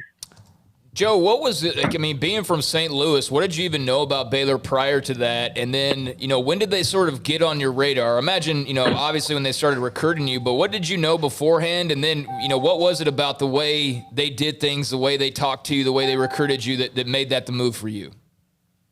Well, before I got to Baylor, I have never heard of this place. I've never heard of Waco, Texas. And when I actually thought back, when I played at Fort Scott, we stopped in Waco. We stopped at George's and ate on our way down to play blend. We stopped at George's in Waco, and I had no idea this was Waco. So I had never heard of this place when I got here until I seen Coach Gush come up to my school to recruit me. And I was like, you know what I'm saying? Where are y'all? What is this place? But, they talked to me. When I came down, I came on my visit. I had Ahmad Dixon as my host, so he made it interesting. Oh. He made it very interesting. Oh, dear Lord. Yeah. I can only imagine. We'll let you spare the details on that, Joe. As badly as I may want to know. Oh my God! And you still you still came to Waco. Ahmad's one of our favorites. He is.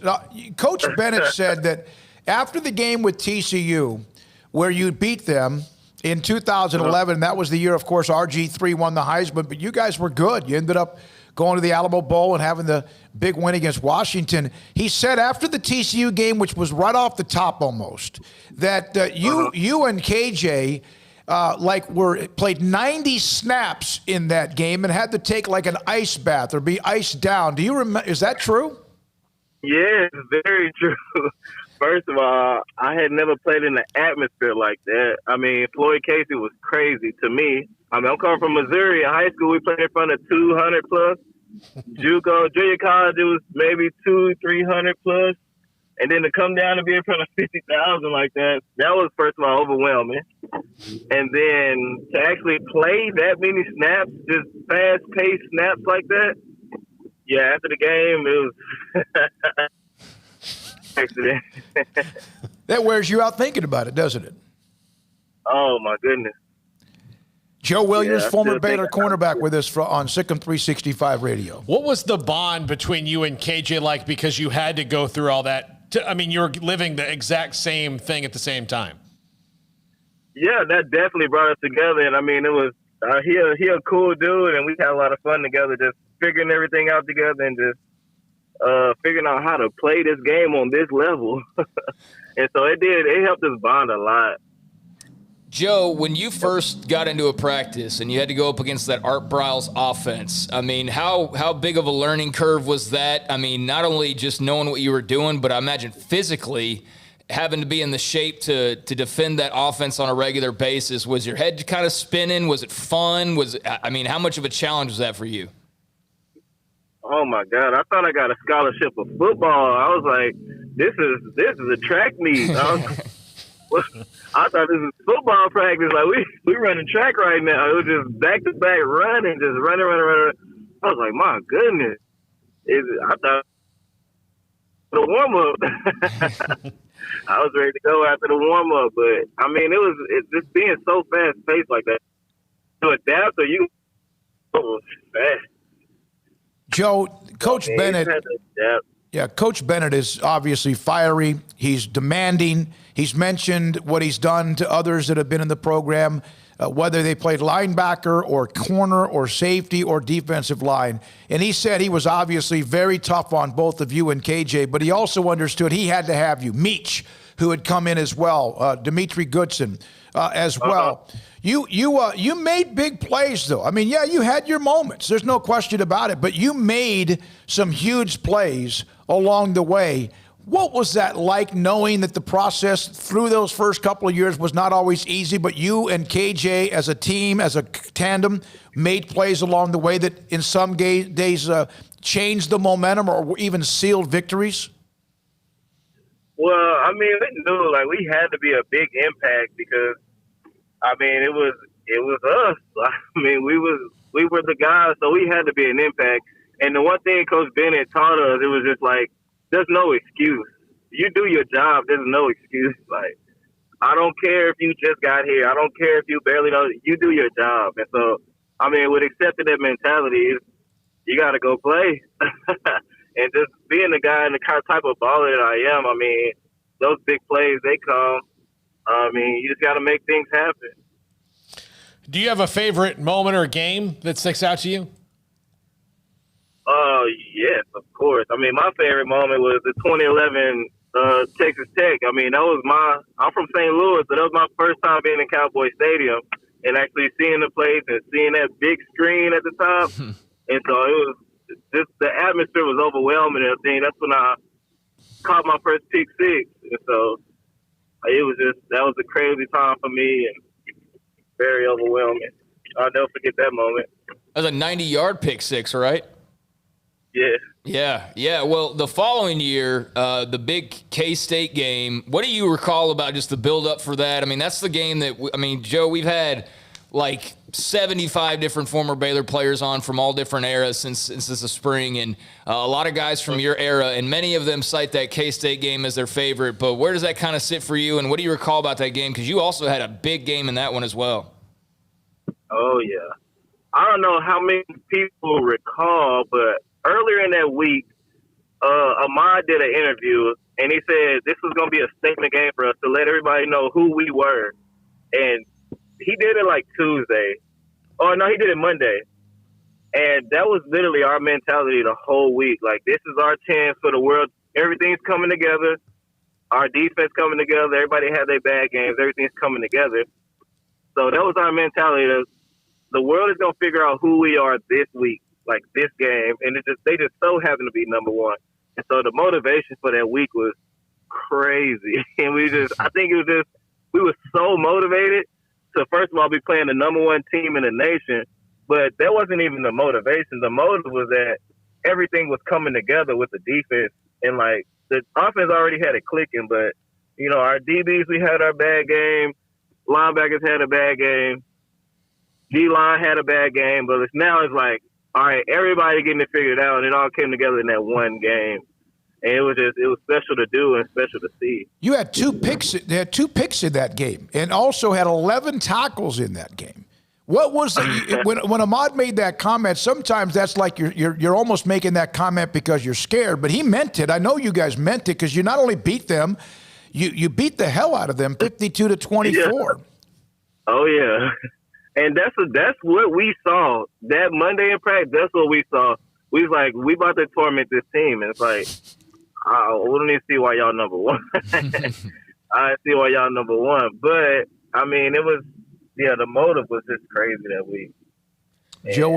Joe Williams, our guest on SicEm365 Radio, former Baylor cornerback who he came up with a lot of picks and also some that he brought back, including the 2 against Kansas State, number 1 in the country back in 2012. Joe, one of the questions we ask everybody from your era, who's your 4x1 team from that era? From those, anybody, wide receivers, DBs, whoever. Wow, they make 1 4x1? Yeah. All you get is 4 guys? Yeah, 4 guys. Yeah. Well, I know I'm going to take Mr. 4-3-7. I'm going to take Darius Jones because he was a 4-7 guy. But I got to have a Tevin Reese. I may have a Antoine Gilly at third leg, and it's tough at that last leg. I guess I could give it to either. I'll have to give it to Lake C. Darius Jones, is he from Marshall, Craig? Yeah, he's from Marshall. Young man from Marshall. You did not bring up Robert Griffin III. I thought about that as my last leg, but I think it's tough. Yeah. Okay. Well, Lake certainly agrees with you. He definitely picked himself on that anchor leg. So you're the first. All these other names have been brought up before. There's been a lot of names brought up, and you know, probably mainly a pack of 6 to 9 names. But no one had mentioned Darius Jones, and we remember him. He was a tremendous player out of East Texas and Marshall. That's the first Darius Jones mentioned. Lanier Sampson was always has been a popular pick at times as well. Joe, being a senior in 2013, you get to the program at a time where you know they got the Heisman winner and things are looking up and you guys are winning games, but you guys actually go out and win the Big 12 title that year. What do you remember about the cold that day when Texas came to town to close out Floyd Casey? What do you just kind of remember about that entire day? And I know it's stupid to ask you how special that was because it was obviously special, but what did that mean to you personally to get to the top or get to the mountaintop of the Big 12 knowing where the program had come from? First, let me address the coldness of it. Yeah. Because, just coming from the week before, we tried to play the mental game. Like, we played Oklahoma State, and it was 11 degrees, and we try to play the mental game. Like, it's all up top. You could be warm if you feel like you're warm. That wasn't the case. So by the time we got to Texas, we was a little more prepared. You know what I'm saying? A few more sweaters on to warm up, but it was still very cold, but not as cold as the week before. But as far as it being special, now, like I said, I'm not from Waco, and I didn't know much about Baylor. And so it took me a while to understand what it meant for Baylor, if that makes sense. Mm-hmm. But, as far as being able to close out a season in such fashion and just to go win a Big 12 championship, now that's just, everybody can't say that. Everybody can't say they conference champions. And so that's a big time deal to me. Well, you were a part of it. I had to understand what it did for Baylor. I had to understand the culture a little more and understand the school and what it meant to the program where they came from.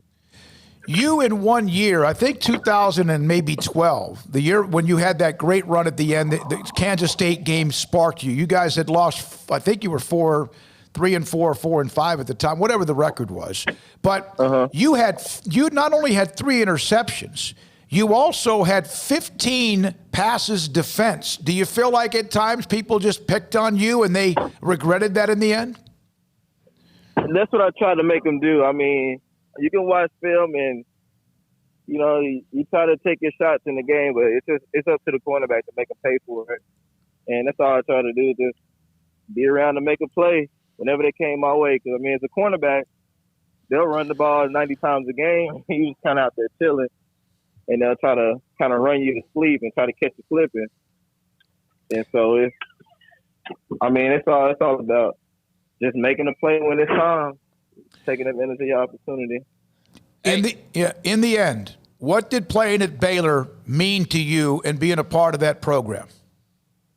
That means a lot to me. I mean, just the storybook 3 years that I had. I mean, I couldn't draw it up any better. I couldn't write that or made that story up any different.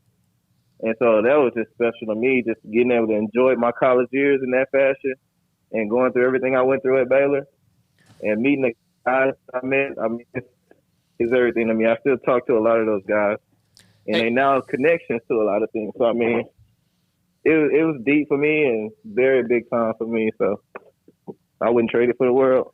Hey, Joe, I don't normally ask guys this because I know as being part of the Baylor football program, a lot of you guys have the opportunity to travel overseas, do charitable work and things like that. And you went to Kenya back in 2012. What was that experience like from a young man from Missouri? First of all, from my part of Missouri, to be out in Africa was just, I couldn't even explain it to a lot of people.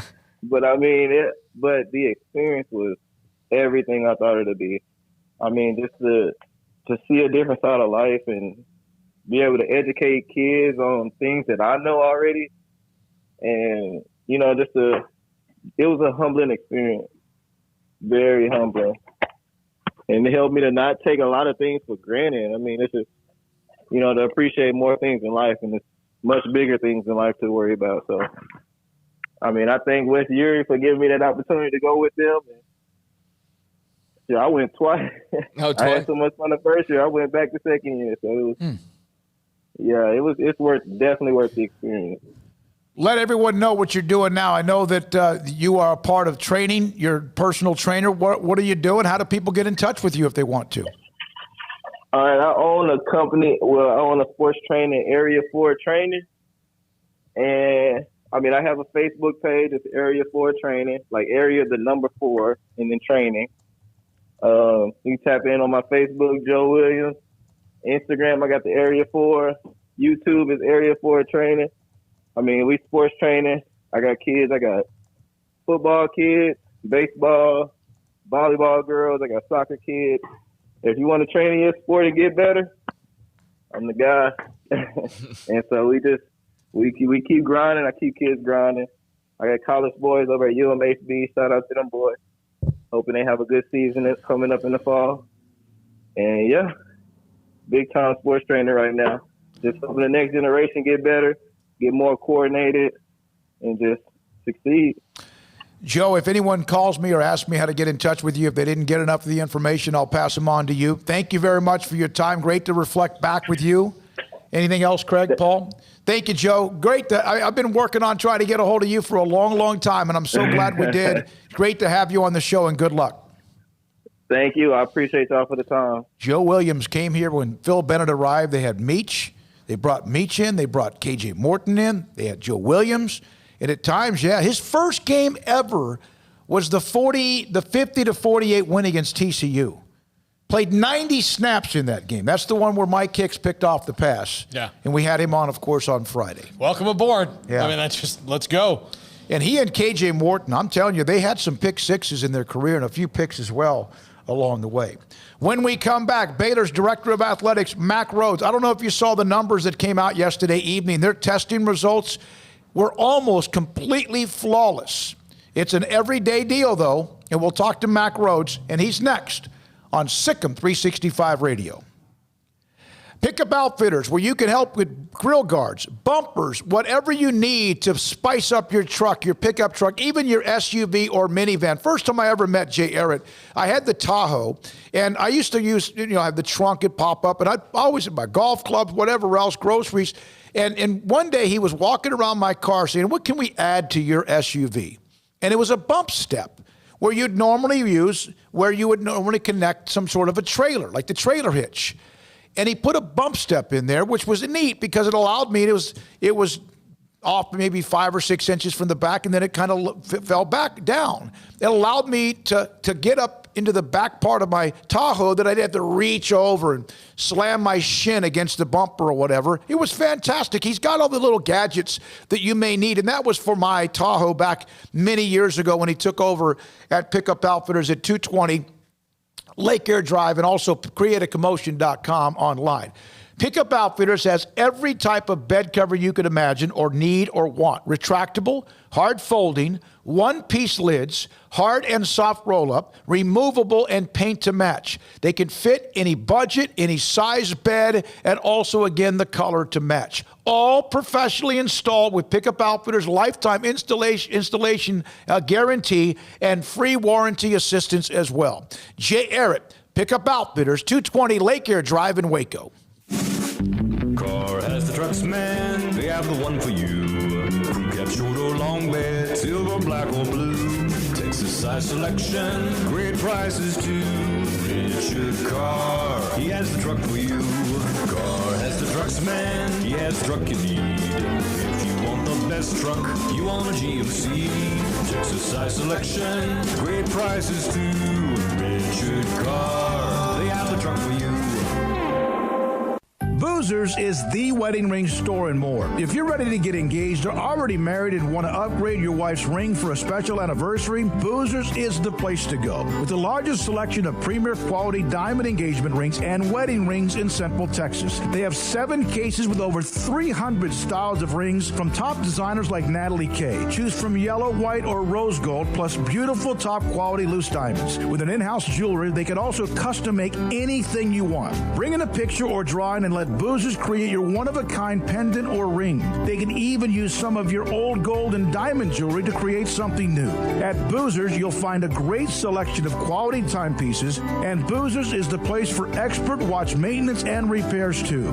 They specialize in expert Rolex watch repair for fine jewelry, watches, custom work, and more. Go to Boozers on Valley Mills and Lake Air Drive in Waco. Boozers, the wedding ring store. With so many companies and policies out there, it gets so confusing shopping for insurance, and I never know if I'm getting the policy that's right for me. Luckily, I met the team at the Niche Group Insurance Agency. With the Niche Group, you can go to one company and get access to coverage options from many insurance carriers, and you get to speak to a real person about your specific coverage needs. With the Niche Group, I know I'm getting the right coverage at the right price. If you need insurance, talk to the experts at the Niche Group at 1-800-258-8302. It's the heat of the summer, but the real heat is what you're cooking on the grill, smoker, or in the oven. So Waco Custom Marketplace can be your go-to playmaker for summertime grilling. You can't go eat anywhere else?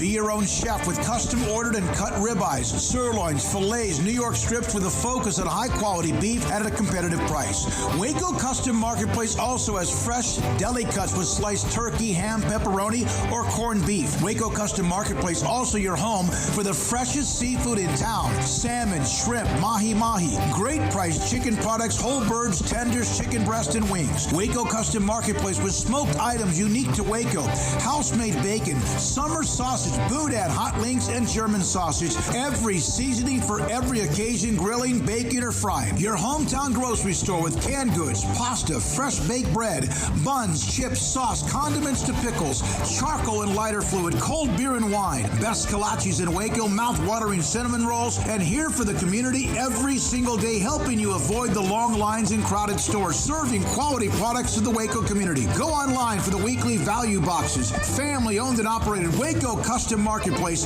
425 Lake Air Drive in Waco, or WacoCustomMarketplace.com. Riverbend Liquor and Wine has their easy-to-access drive-thru open and convenient and clean in-store location on the corner of Lakeshore Drive and North 19th Street in Waco. Riverbend Liquor has the best and most extensive variety of craft beer selections in Waco, and Balcones whiskey, including single malt, pot still, baby blue, rye, brimstone, and the all-new lineage in stock. Riverbend Liquor and Wine, family-owned and operated, and a hidden gem in Waco on Lakeshore Drive and 19th Street. And find out more on Facebook and Instagram. Welcome back to SicEm365 Radio. Our weekly segment with Baylor Director of Athletics Mack Rhodes is brought to you by Edward Jones Investments Brokers, Tom Albers, Brad Wilson, Ben Erlinson, and Cam Heathcott. Edward Jones, making sense of investing. All right, here we go, this 4 o'clock hour. Thanks to former Baylor cornerback Joe Williams for being a part of the show, reflecting back on his 3 years, 11, 12, and 13. Mack Rhodes, Director of Athletics at Baylor University, joins us on SicEm365 Radio. And Mack, obviously, I want to start with those numbers that came out yesterday. They were phenomenal. I don't, it's an everyday process, but how impressive is that considering where you were just a few weeks ago? Well, we've come a long way from a few weeks ago when you think about, 0 total active cases, no new cases. So, we need to continue that trend. But, again, just proud of, our student athletes and our staff, our health and wellness staff. And, it's a continual grind and a reminder to continue with the protocols, the washing of hands and the face coverings and social distancing and, self-monitoring of your health. If you don't, feel well, don't come in, don't be around other people. Right. And so our staff and, like I said, student athletes have done a great job. And you always know though, that you're just, you're 1 or 2 missteps away from another outbreak. So we'll continue to be cautiously optimistic. Mack, because you guys at the Big 12 and the other conferences decided to play fall sports, how much of this has informed what you'll be able to do for the winter sports and spring sports now that you kind of know what everybody's done wrong so far, what you can learn from that and what you can maybe prevent, especially with, with having football, which is the biggest sports that you're going to have on a large scale right off the bat. You can learn a lot more than going into smaller rosters as you get into the spring sports. Yeah, I think it's been invaluable, to learn from our fall sports, right, from football and cross country and soccer and volleyball. And I think there's some, lessons learned. I think you can have a false sense of security. Again, you look to, getting on a plane and going to West Virginia, right? And you think, everybody's, negative, nobody's carrying virus and you feel pretty good and secure about it. And so, and then all of a sudden you have, one positive that, you don't know of right away. And it leads to, all of a sudden an outbreak. And, you think about, and I'm not picking on anybody, but you think about, Wisconsin right now, and man, my heart goes out to them because, we know how it feels and they're testing every day. That's what the Big Ten decided to do. And, you test every day and you see these negative test results and, all of a sudden again, you have this false sense of security. So, as we head into the winter sports, the basketballs and continuing to test, 3 times a week,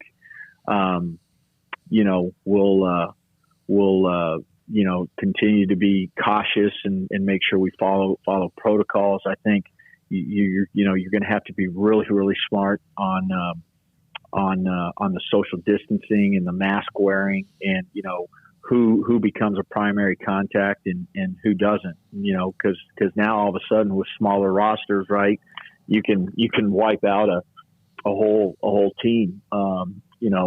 If you have one positive and you have all of these primary contacts and now all of a sudden they go into 14 days of quarantine. And so just really thinking through that, and how do we do that? And you'll see that, in terms of the seating on the bench and the spacing, both the visitors and home team, how we manage, how we handle the scorers table, all of those things. So just trying to be really thoughtful, really careful. Basketball is a long season, and you're going to. You there, Mac? Hey. Nope, he's not there. I think we lost him. Yeah, something got. There he is. You there? Okay.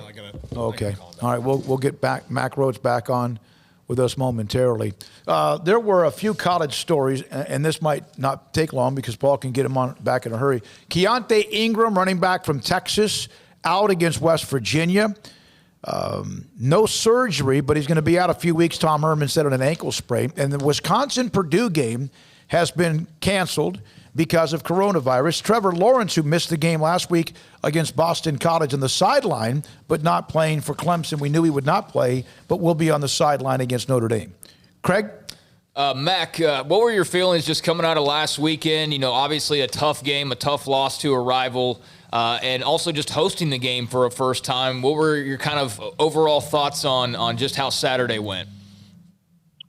I think Saturday from a game management perspective, all of those things, I think it went well. I'm not aware, and we always kind of recap on that Sunday, Monday, how did things go from that perspective, and just, everything within the stadium. And I thought that went well. So I thought that was a positive. As I told you last week, it felt like forever since we had played that Kansas game, and that was a long stretch between home games. We've got another long stretch here coming up, but it was good, and certainly happy to be at home and be in front of our fans, although limited. Quite frankly, Saturday night and probably all day Sunday. If you asked Amy, I probably wasn't in a good mood, right? Nobody likes to lose, and I think it's hard when you know that you can play better, and you didn't play your best, and I'm not, I'm stating the obvious. The first half we weren't very good. Offensively, obviously we struggled until the last drive right before the half, and so I was really proud of our kids, and I quite frankly I was interested to see how they would compete second half, and I thought we came out second half, and I thought we showed some toughness, some resilience. I thought we competed, played hard. Never thought we stopped playing, and I thought that spoke well in terms of coming back, and and I think we can use second half to move forward and be better against a really good team on the road, at Iowa State. Did you at any time you said that they obviously didn't stop playing, and then the second half they came back and started to at least resemble what you would expect them to be. Was there any part of you that was concerned that Coach Aranda, that team not quit on him, but there was concern that there was maybe not what you wanted to see, and that he had, because of the week, the Ebner, Lovett, all that was a team that was just mailed it in? No, I really wasn't. I wasn't ever concerned with that. We've talked about this a little bit. It's been a hard year, and it's been a hard year for everybody. COVID has been hard for everyone. We've certainly had our challenges with the outbreak and the start and the stops, and I think it's even harder when you think about a first time head coach, and you think about no spring practice and some of those things. And so it's been difficult, but I've been really proud of the way Coach Aranda has handled it all. I'm really proud and grateful for the way he has earned the trust of our student athletes. I think they certainly believe in him and respect him. And so, I didn't didn't worry about him, at all losing the team. He's got great perspective and he's got a great way about himself in terms of handling all of it. I think when you're winning, right, everything is great, everything's perfect. It probably hides some things, right, and when you're losing, right, everybody's got an opinion, everybody's got an idea. Everybody seems to think there's an issue here or there, right, and I think as a head coach or just a leader in general, right, one of the hardest things to do is to listen and to discern what's real, what's not real, right? What are some things that, reality we've got to fix, we got to attack, we got to do that now. What are some things that, maybe, we probably need to address, but maybe they're not priority. And then what are some things that are just nonsense, right? And so I think he's done an unbelievable job of discernment and balancing all of that. And again, I think that, I certainly believe our program's in great hands, and we'll continue to get better as a football team. Baylor Director of Athletics Mack Rhodes with us on SicEm365 Radio. Yeah, Mack, the true measure of how people can handle things is not when it's going well. Like you said, it's when it's, there are some strife. I know that you would like to have it go well a little bit later or earlier in your coach's tenures. Your last two have had to deal with things right off have had to come out swinging, haven't they? Yeah, no, they have, right. And, I'll be, really frank. I mean, coming out of, the 2016 season, really felt like, probably best that we hire somebody that had some head coaching experience and had, been at the helm and had dealt with some just adversity and maybe, just the natural adversity that comes with being a head coach. And then, you feel like your program's on really level ground and great culture. And that certainly was the case when Coach Rule left for the Panthers. And, now you're out, searching and, obviously, thought that Coach Aranda was the best of the candidates. By far. But you don't anticipate, COVID and just everything dramatically, changing and how that just impacts everything and no spring. And, now throw all of that into the, bucket of ingredients with first time head coach. And it's just, man, it's been a lot. And, I will tell you this, Coach Aranda has great mental toughness, and he's unbelievably resilient, and we'll get through this. And he's, like I said, I've got great confidence and great trust in him. Mack, in addition to we had obviously COVID and racial tensions, first-year head coach, it's also an election year. And tonight we will find out who the next president is. How much have you guys focused in on voting with your student athletes and just having them be a part of making a decision for the country and using their voices?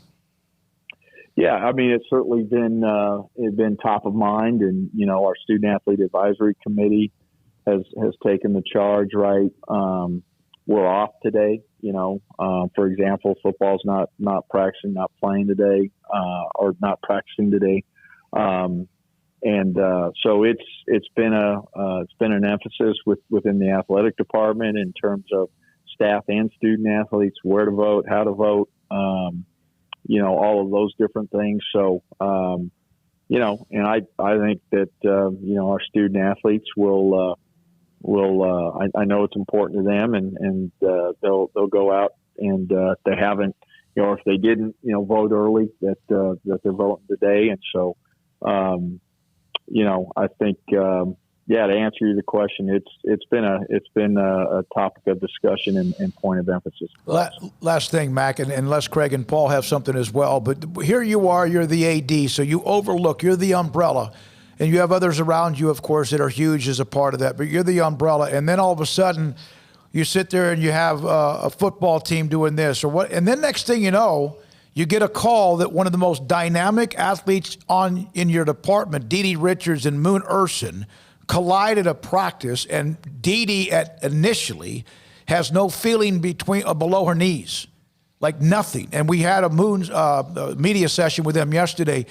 Does your phone ever stop? I mean, has it just been one of those years that there's always something, and sometimes we forget that? Yeah, I mean, I don't know that you all need to remember it at all.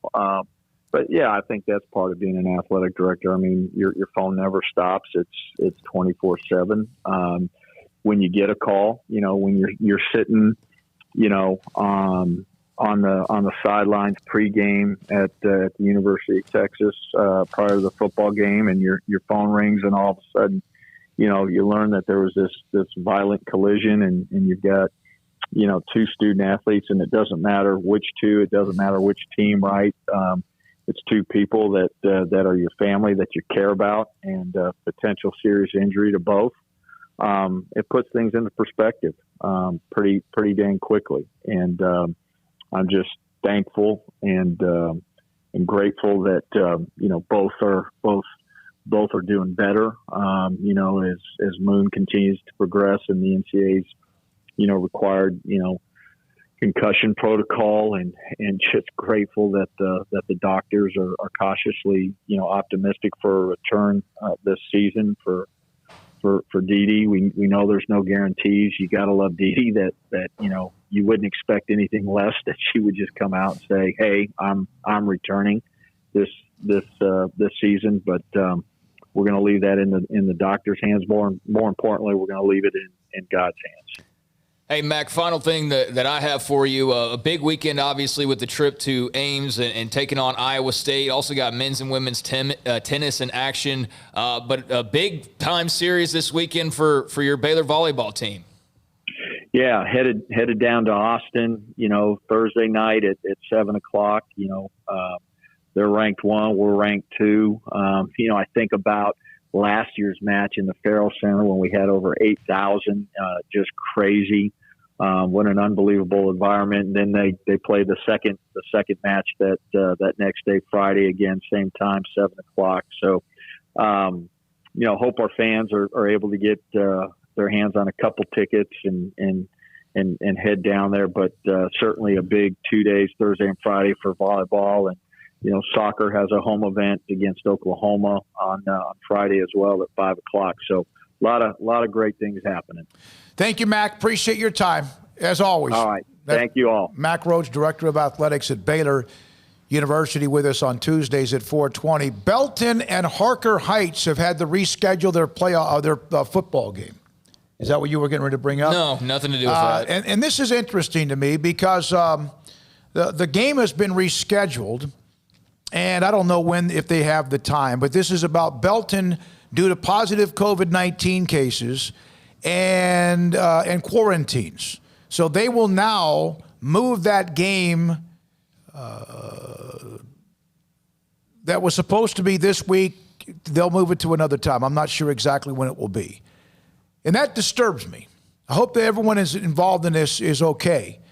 But I actually called somebody in the Belton Athletic Department about this last night when I got a heads up that there was the possibility that they had some COVID issues and their game with Harker Heights might be postponed or rescheduled. And I was flat out told they had no idea what I was talking about.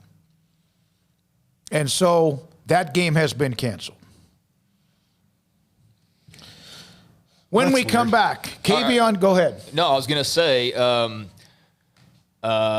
let's see here. Oh, I checked the weather forecast in Ames, Iowa, and it's going to be in the 70s. So might not need to bring like the extra heating units that we thought were probably going to be in store after the events of last year's game. I know a lot of Iowa State fans were like, I can't wait till Baylor comes here in November and it's going to be like 30 degrees and we're not going to give them any heaters. And I remember all that talk last year, but it doesn't look like they'll need any, so that's good news. But hey, might bring a couple just in case. Definitely bring some sunshades, though. I should have told Mac that. Definitely bring some sunshades.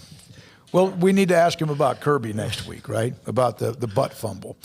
All right, coming up next, it was one of the more dramatic wins last week, and the win by Connolly at China Spring in overtime. Kavion Gaither threw the game-winning 2-point conversion to Bronche Miles. He also has been named the Texas Built Ford Tough Class 4A Player of the Week around the state, and he's next on SicEm365 Radio. The First National Bank of Central Texas, 5 locations right here at home: Waco, Woodway, Hewitt, China Spring, Mart, and Hillsboro. Familiar faces making local decisions, here to help you, your family, and your business. Whether it's great times or tough times, all of us need a bank we can count on. Great people with great technology dedicated to their customers and helping our area grow. Safe banking in person or use their online and mobile apps. Convenient drive-through and ATMs at all locations. And I used the drive-thru this morning. I had to deposit a check, and it took about 5 minutes, and I was on my way. They've also got the first free checking. When they say free, they mean free. No minimum monthly balance, no monthly service charge, unlimited check writing, and unlimited debit card purchases, which is great because you don't have any kind of governor on that. You can do whatever you need to do. If you run out of checks, they can have them to you lickety-split. First deposit, you can deposit a check using your smartphone camera. Just snap a picture on the front of the back of your check, choose your account, and deposit through the First mobile app. The First National Bank of Central Texas, 5 locations right here at home. At Baylor University, students find their place to shine. They're faithful friends and inspirational leaders. They're championship teammates and independent thinkers. They're on the cutting edge of high tech and in the halls of history. If you want to make the world a brighter place, you can. And if you want to shine in your own way, you can. The spark you need is already inside you. Bring it to Baylor, where lights shine bright. Stepping into the boots of a U.S. Army officer can add confidence and leadership skills to your son or daughter's career path. See all the things they can achieve in our boots at GoArmy.com. U.S. Army Waco Recruiting Company, 254-598-8131 or 254-776-1543. Born in Waco, Brotherwell Brewing exists to serve the Central Texas community with locally crafted beer of the highest quality. They want to bring Central Texas closer to the brewing experience so everyone can enjoy well-made beer as much as they do. For 2.5 years, they've been bringing high-quality beer to Central Texas at their location on Bridge Street in East Waco. And this football season, you need to stop by on game day for curbside pickup or stop by their tent next to SicEm365 at Brazos Parking for your pregame refreshment. Brotherwell Brewing believes in community and bringing people together to enjoy products made in their community. So for your game day, whether it's a tailgate or at home, stop by Brotherwell Brewing for high-quality craft beer made right here in Central Texas, 400 East Bridge Street, and check them out online at brotherwell.com. One size fits all. That may be all right for an adjustable belt or cheap sunglasses, but when it comes to your financial needs, no one wants a one-size-fits-all strategy. Ben Erlinson, your Edward Jones financial advisor, knows that his most important goals are yours. That's why he takes the time to understand your needs, knowing you. That's how Edward Jones makes sense of investing. Ben Erlinson, 100 North 6th Street in Waco, 254-759-8533. Edward Jones, member SIPC. In the market for a quality metal building? Since 1943, Pioneer Steel & Pipe has helped Central Texas residential and commercial customers with metal building design, panel options, building components, and trim options. Pioneer Steel & Pipe's residential line is energy efficient, offers low maintenance, reduces insurance payments, is impact resistant, and carries up to a 45-year limited warranty. In addition, they can also help you find a metal building contractor for your project. Pioneer Steel & Pipe with locations in Waco and Bryan and at pioneersboys.com.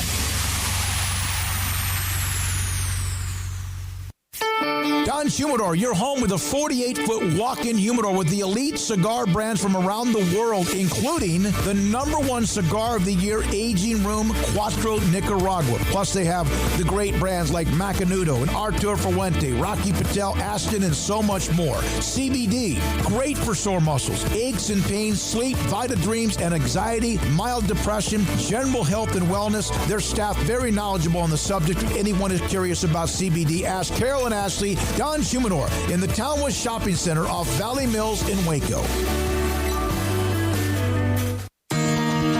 Halo's newest gym, Halo Athletic Center, 5725 Bagby Avenue, right behind Region 12 and across the highway from the Central Texas Marketplace, where motivation, inspiration, and hard work are the driving force.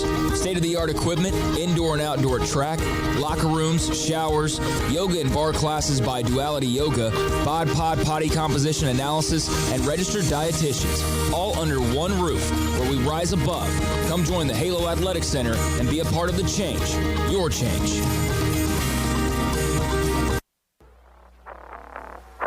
Welcome back to SicEm365 Radio. This high school football segment is sponsored by Southwest Sports Medicine. We'll get you back in the game.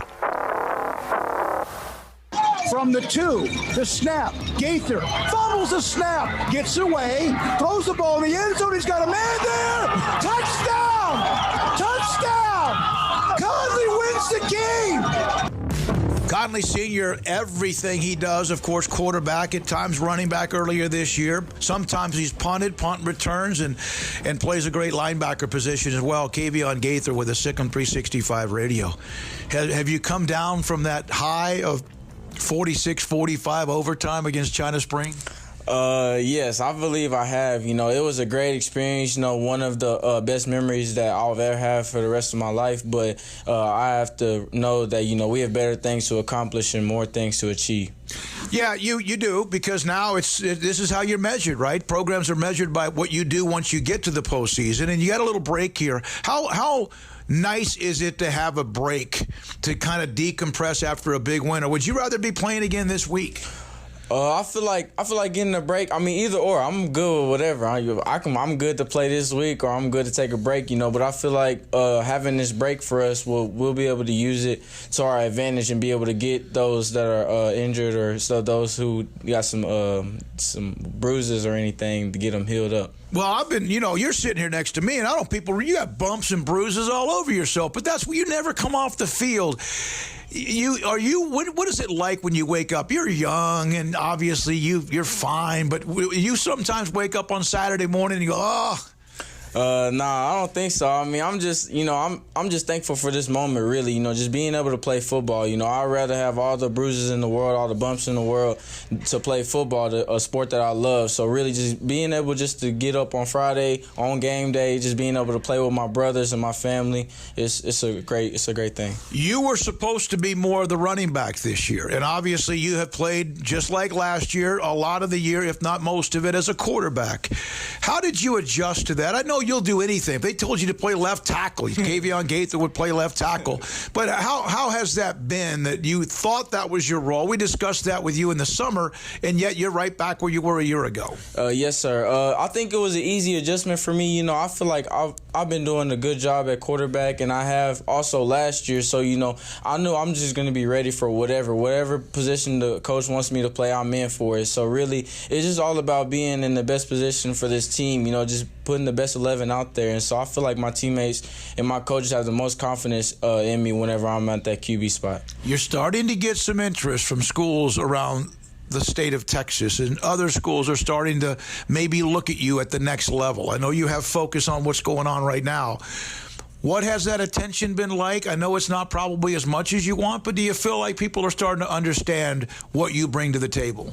I feel like teams are understanding a little more that what I'm capable of and what my potential on playing in the next level. You know, I try not to worry about it as much, but then again, I feel like I am ready for that next level, and I feel like everything happens for a reason, and it will come eventually. Do you feel like you're going to wait this out? Because there's a long way to go. December is the National Signing Day, and then there's the one in February, that first Wednesday. What's your timeline? Have you thought much about that? I've thought about my timeline a little bit. I know for sure that I'm for sure waiting. I think I'll just focus on playoffs right now, really, okay. And then I'm pretty sure I have an idea that I'll probably sign in December. So okay, all right. So we got to go back to Friday again. I know it's your next game. It might be center in Madisonville a week from Thursday, but the ball snapped to you. You're supposed to do what? Stretch right? Is that the play call in overtime? Yes, sir. It's stretch right quarterback. All right. And that means you just somehow will your way, get blocked, power it up on the right side. You've done that a lot. And yet again, they know you're coming too. Everyone knew you were going to have the ball. the ball is low on the snap, sometimes the reaction is to just fall on it, and that would have ended the game. Take me through your mental thoughts when Shane goes, we're going for 2. What was said in the huddle on the sideline, and just take us through the play. Okay, so he was just telling us, we're gonna go for it. I feel like if we don't get it, we're all in for it, whether we get it or not. We're all in this as a team. I feel like it was a great decision. And so whenever we was walking out on the field, started getting them jitters a little bit. But I was meant for this moment. I knew I was going to be able to capitalize. And so as soon as at the beginning of the play, he told me to scoot up a little bit so I had less time to run. And so I feel like that's what made me not realize the snap. And so I dropped the snap, and then my first intention was to pick it up because this was the game on the line. This was our last chance. So I had to pick it up and go. I couldn't fall on there or trip and fall. So I picked it up, and then I saw some dudes to the left, so I had to make a couple miss, and then I rolled over to the right, and then I noticed someone put their hand up. It's my dude Branche. I noticed him put his hand up, and so I just threw it to him, and I was falling down, and then I was just looking in the sky, and then everyone started going crazy. It was a great feeling. It was a real great experience. You guys were 12-1 last year, won some big games. Is that the most exciting win you've been a part of in your career? I would have to say yes. That was one of the most exciting. I guess you could say because it was my senior year also and me making the play. But even if it wasn't me, I feel like it's amazing. It's great when teams are good, like they're really good. China Spring, Bowden, and Abdallah, and a lot of guys are on that team are good. To push you like that, is there any chance that because how good that game was and you had to come back, they pushed you, that maybe that gives you guys the spark that had been missing in some of the games you've played this year? Yeah, yes, sir. I feel like, honestly, that we're playing our best brand of football. Just being able to compete with a great team like China, and they're great. They have such great coaches and great players. I feel like we were down on them, and so it just coming back and being able to be down 24/7 and being able to come back. It tells me a lot of fight in this team, and it just tells me that we have a long way. I feel like we got a long way to go and a lot of confidence in this team. Coach Anderson and I had talked about this, and I think he had a talk with Trey about this, Trey Wisner, that he's had big games, but not in the games against Springtown, La Vega, and Salado, and he had 1 yard rushing at halftime. And you need him. Now, you need everybody, and what Jermone's doing, and what Wiggins is doing, and what Ashton Brooks-Williams is doing in the backfield as well, plus everybody around. But how good was it to see Trey explode at a big moment? Oh, man, it was great. I feel like the much bigger games when we needed him, I feel like he didn't come to with his part, but he came and he proved himself that he can come apart in big games also, and so I feel like that's a big help for me, and it just helps me be able to just relax a little bit and know that I have someone next to me being able to do the same things I can do. Well, you may not know this. I think you might know this, but the Texas Built Ford Tough Texas High School Class 4A Player of the Week, I nominated you. I'm sure others did as well because you also had 16 tackles and other things as well. The game-winning 2-point conversion, 200 yards rushing, the touchdowns. What does that mean to you? Because there were some amazing nominations this week. Oh, man, it's a blessing. I feel like it's more of a team goal than a team. It's more of a team goal than an individual goal because I feel like without my team, I'm not put in the position that I'm in. So I want to thank all my teammates and also my coaches for putting me in the position. Without them, I wouldn't be where I am today. Kavion, this has been a rough year. You've had guys leave the program, and you've had to deal with the ups and downs of COVID. You've had players who have been selfish at times throughout the year, and they've had to be addressed, and some of them have maybe grown up during that time and taken on accountability. How has it been to see this team grow up a little bit along the way? It's a great feeling, just being able to see where we came as a program from the first game to our last game of the regular season. I just feel like, once again, I feel like everything happens for a reason, and I really believe that Coach A, I believe in what Coach A does in the decisions he makes. So I'm all in for it. Whatever decision he makes, then I'm all in for it. I respect him a lot. And you've been doing all your stuff academically and doing all the things you have to do. It's a load right now for anyone at your age, isn't it? Yes, sir. I feel like I feel like you have to be very disciplined in this time era, because just being able just to go home and do your work, not a lot of students are disciplined enough to go home and do your work. So for me, having just a stable home and great parents, it's great. I feel like it's easy for me. Yeah, your mom and dad, they have to be thrilled because of what you are, your family. How fortunate in this day and age, you know that your home is solid foundation and you have been raised the way you've been raised? Oh, it's just a blessing. Some people wish for that opportunity to be able to have two parents at the home, or even a home, or food on your table, all that stuff. So I'm really thankful, and I thank God for blessing me with this opportunity. And I'm just here to just live up His dream and just make sure that I'm making my parents proud. Kavion Gaither, quarterback, linebacker, Texas built for tough, Class 4A Player of the Week in Texas, and SicEm365 Radio. All right, thanks to Kavion Gaither. Great to see him earlier today and wins that award. And as I mentioned earlier, Trajan Butler of Marlin won the 2A Texas built for tough Player of the Week and the statewide award. Excuse me, and that will be eventually released at some other time, but it's in our backyard. Don Shumidor and coffee beans. I speak a lot and discuss a lot and endorse a lot what they have inside their 48-foot walk-in humidor, which is cigars that are just phenomenal. Macanudo, Romeo and Julieta, Cohiba, Rocky Patel, Arturo Fuente, some of the great brands of cigars around the world. And Don Shumidor also has coffee beans and every aroma and flavor you might like. Now, I don't drink coffee. I've had one sip of coffee in my entire life, and then I take that back. We were in Albuquerque for a basketball game. Baylor was about to play in a tournament there, in the NCAA tournament, and I thought it was hot chocolate and it was coffee, so I've had it twice. And I mean, outgone.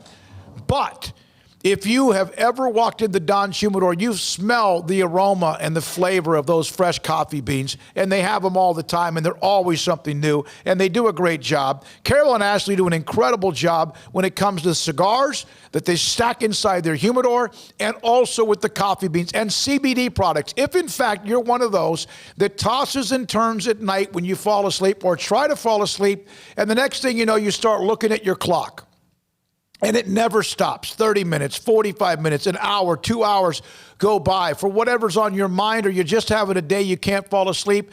They have VitaDreams that you can take, gummies that allow you to fall asleep even when you don't even, boom, you're gone. And it's all very much right there at Don Shumidor. Ask Carol and Ashley, tell them Smokey sent you, in the Town West Shopping Center off Valley Mills in Waco. Listen, in the past couple of years, we've had a lot of people moving in from out of state to Waco thanks to Chipper and JoJo. And while we welcome these new citizens, they unfortunately brought some of their bad habits with them. Hi, Jay here from Pickup Outfitters, and you know what I'm talking about. Naked trucks. You'd think everyone moved here from McNewtville, but we shouldn't judge them, we should help them. For example, when you see a recent transplant truck from a less civilized state like California, instead of saying, "Your truck is disgusting, your bed is exposed, get a bed cover on that truck, buddy," that's a bit harsh. Instead, try something like, in Texas, it's not polite to drive around with your bed exposed. Maybe you should check out the excellent selection of bed covers at Pickup Outfitters. And then if they refuse, you can say, "Well, I hear New Mexico's a nice state." Let's help our new neighbors and let them know that truck nudity is not okay. Let them know about Pickup Outfitters of Waco and send them to our website, createacommotion.com. Do you or your kids get nervous about going to the dentist? Stonewood Dental, Dr. Steve Childress, he can help. I've spent a career taking care of patients who as children had bad experiences, and now they're adults that hate going to the dentist. If I get a kid at 3 years old and they come every 6 months and it's a happy experience, it's normal for them. Now they have an accident at 6 or 7 or 8 at school. Now they have a broken tooth or a trauma, and they have to come here. They're used to lights, they're used to water in their mouth, they're used to experience, they already trust us. It's amazing what we can do with that kid without it being a negative thing. But if I see a 6 or 7 or 8 year old that's never been to the dentist, and now they have a trauma or an unfortunate unexpected toothache, it's harder to do that for that kid and it not be somewhat of a negative experience. So bottom line is I try to teach kids and adults and teenagers and everybody the way I'd want my family treated, which is where it's a necessary part of life. You just take care of it. It doesn't have to be that big a deal. Learn more, stonewood-dental.com.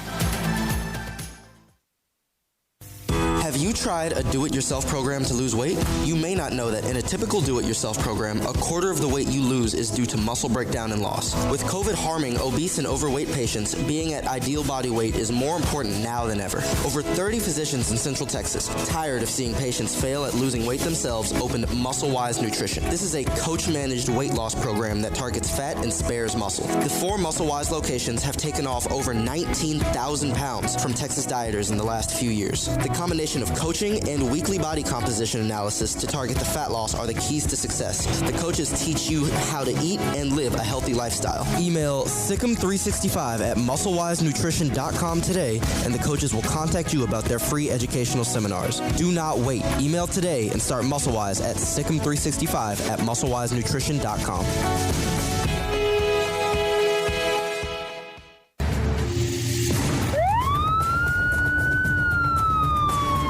If you or a loved one or friend has been arrested and you can't afford bail, trust Terry and Chase Chapman at Chapman's Bail Bonds, covering Waco and McLennan County for over 25 years. Chapman's can bail you out anywhere with experienced, knowledgeable local agents who are committed to serving you professionally, respectfully, and with the highest integrity. Chapman's understands your privacy is important. Your freedom can be secured fast when you use Chapman's Bail Bonds. Open 24 hours a day. Payment arrangements available. Call Chapman's Bail Bonds. When you need help, 254-754-1603. When you ring, we'll spring. Welcome back to SicEm365 Radio. It's time for our weekly segment with David Hellman of DallasCowboys.com. Woods looking, keeps his eyes downfield, and he's going to go down again. And that's Donovan Wilson with the ball coming loose. And Dallas has it. The 5 o'clock hour is sponsored by Edward Jones Investments with financial advisor Brad Wilson. Investing is time and experience back to you and your money during today's changing times. Edward Jones, making sense of investing. Now here's David Smoke, Paul Catalina, and Craig Smoke. All right, here we go, this 5 o'clock hour. John McClain at the bottom of the hour from the Houston Chronicle. We're now joined by David Hellman, DallasCowboys.com. And David, they had what? They forced turnovers. They intercepted passes. Of course, Diggs looked fantastic doing that as well. That seemed to be one of those games we've seen with Dallas in the past where you go into the game saying, oh, there's not going to be much of a chance, even though the Eagles are a mess themselves. That was there for the win, and obviously they still ran out of gas. Your thoughts about where they are and now this quarterback situation of who starts against Pittsburgh? Where they are is they're not a very good football team, and they're not catching a lot of breaks to help them be a passable football team. For all the things that were working against them on Sunday, I thought they played really well. You know, you go on the road to play a divisional rival with a bad defense and a third-string quarterback. It was a game until the final 7 or 8 minutes. I honestly, I know there aren't moral victories in the NFL, but that's just about all you can ask for. And then you just kind of have to laugh that their reward for their efforts is Andy Dalton's on the COVID list, and they're going to have to start another third string or a fourth string or a fifth string quarterback against the only undefeated team in the NFL. I think we got tired of saying this a month ago, but I can't remember another season where they caught so many bad breaks. The positives from the game were that the defense did look at times like it was making an effort, which seriously wasn't there in a couple of games. DeMarcus Lawrence looked like he woke up. Do you think anything that has to do with the lineup shuffles and sending some of the guys off the team that they did last week? I think that's a convenient storyline. I don't know if I buy it. I would like to think if you're good enough to play professional football that you don't need to have a message like that sent to you, especially, I keep saying, was it really even a message? I mean, the 3 guys that they got rid of, it's not like those are shocking moves. It's not like they cut a Pro Bowler or did something crazy like that. I think it's really just more a matter of, at some point, again, like professional football players, at some point you probably get pissed off and buckle down. And yeah, obviously they should have been playing with that level of intensity the whole time, but for whatever reason they weren't. But when you have your manhood, so to speak, called out so publicly by so many people, I don't think you have a choice but to respond. So kudos to them for that. But then, y'all have already said it. Philly is a mess as well, and I'll be interested to see if they can play with a similar level of effort against a much, much better team in Pittsburgh. David, any preference or expectation on who we see, Garrett Gilbert or Cooper Rush? I mean, if you're asking me, if I'm the Cowboys, I'm probably going with Cooper Rush because he's been here for 3 years. I know he just got back, but he was on this team for 2 or 3 years, and he knows Kellen Moore. The offense hasn't changed drastically. He should be familiar with what they're asking him to do. But I'm not even kidding. If you're asking me for my opinion, I would wildcat this thing with Zeke and Tony Pollard all day, every day.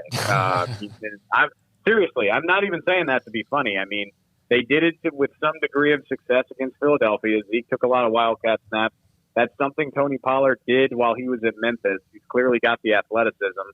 And I'm so serious. I'm worried about one of these guys getting hurt against this Steelers pass rush. So if you can put him in a situation where you're not really asking anybody to drop back and throw, that's probably for the best. I know it's not great, but I mean, this is what you're working with when you're down to your 4th and 5th option at quarterback. I would consider taking the passing game out of the game plan altogether if it were me. I just saw something, and I just shared it with Craig and Paul. This is from the Scouting Academy, a film study of the game Sunday night, focusing in on Zach Martin against Fletcher Cox. How much fun do you think that will be to watch? Oh, I mean, it's been one of the best matchups in football since they both got into the league.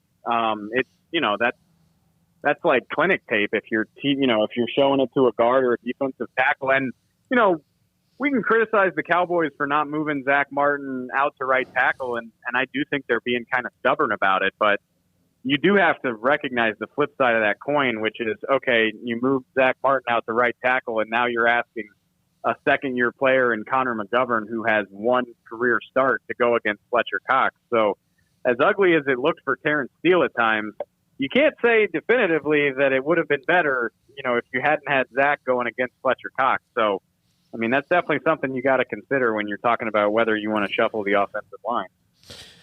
You mentioned, running the Wildcat with Zeke and Tony Pollard, but how worried should Cowboy fans be about Zeke's production this year? Is it more about the offensive line than Zeke?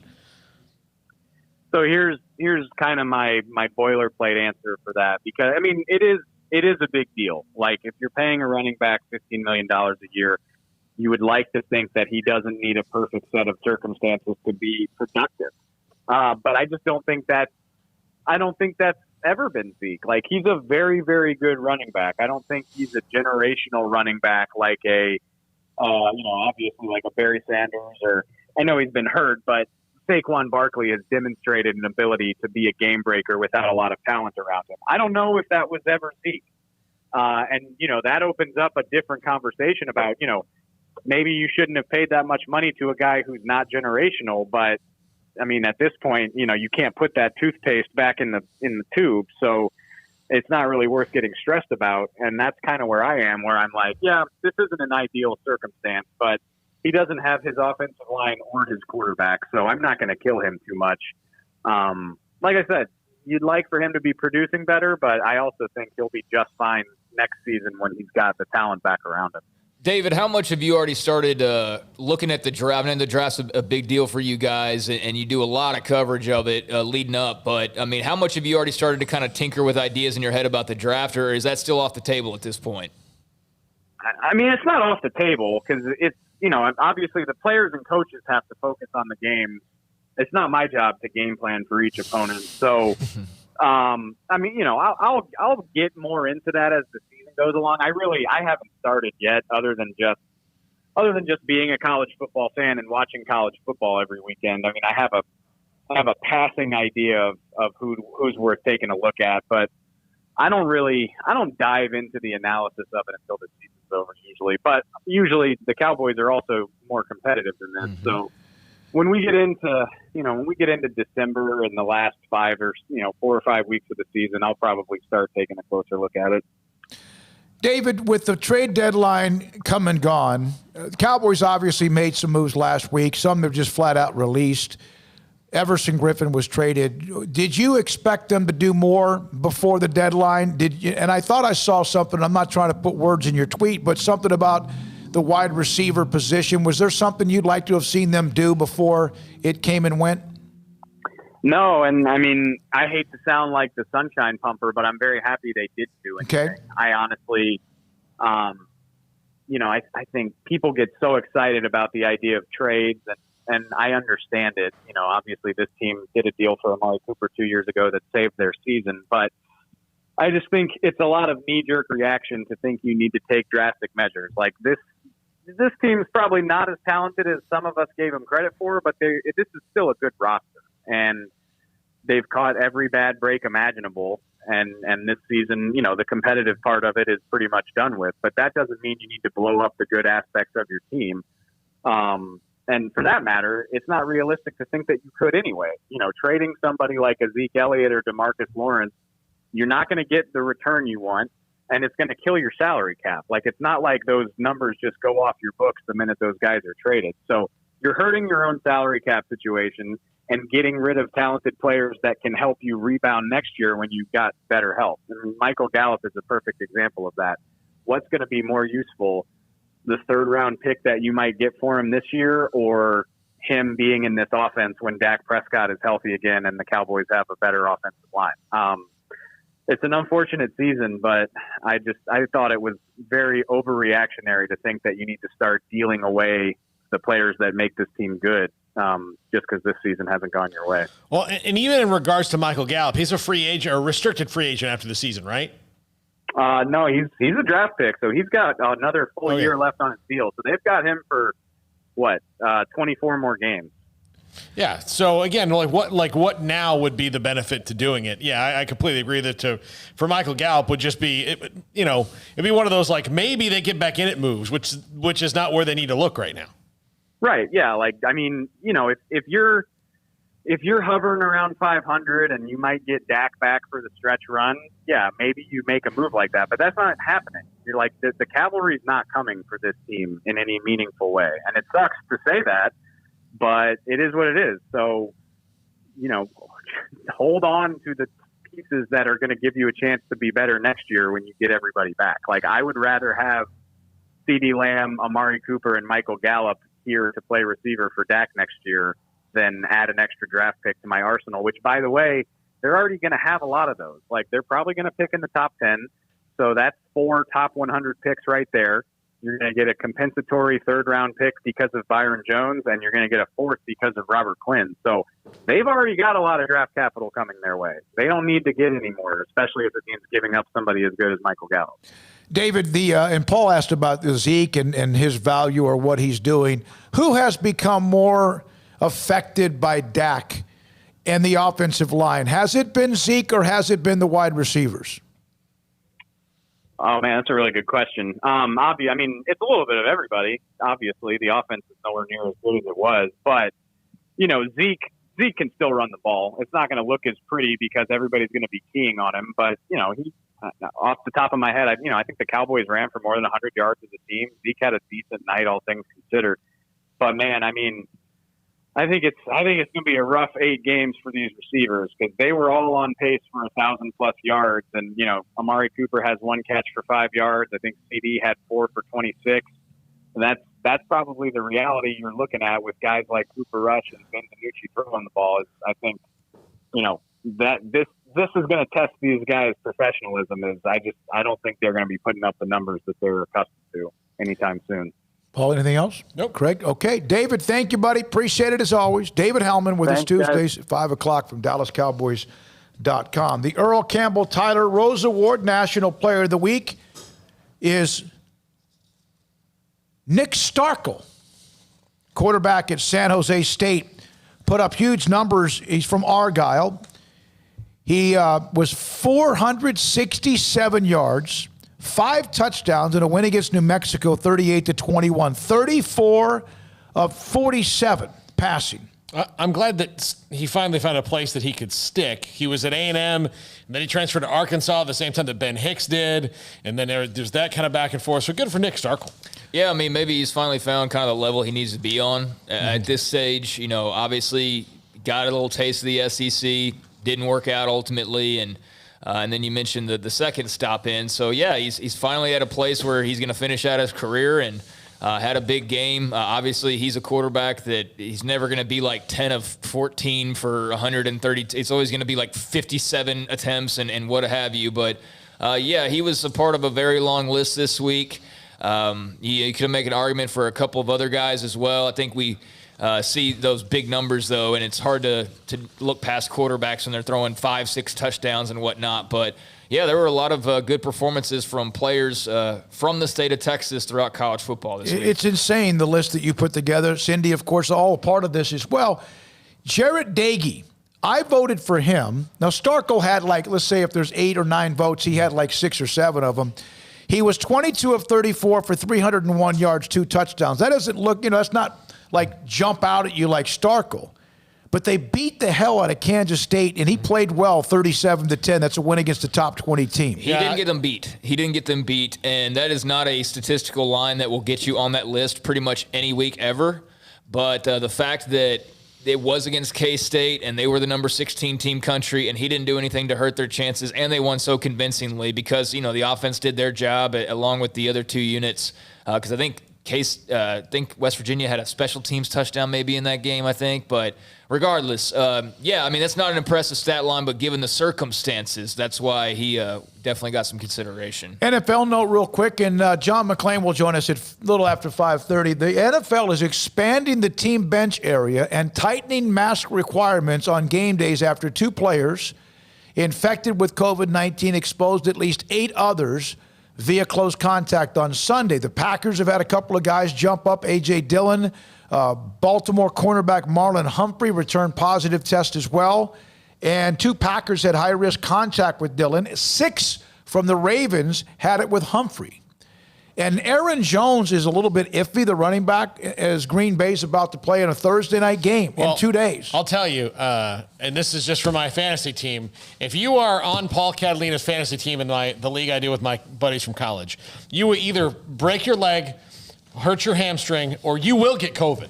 You're going to get COVID. And of course, Andy Dalton has it as well. I had an ingenious pickup 2 weeks ago on game day of Jamal Williams. It's helped me win. And here he has COVID, and they play Thursday, so there's no way he's coming off. Positive test, negative test, false positive. He's on it. It's just, it's maddening. And now I feel bad that I'm mad about my fantasy team because poor guys are sick. But well, you don't know them. You're wanting to win. Yeah. We mentioned how good Terrell Bernard has been for Baylor. He had that monstrous game against Texas.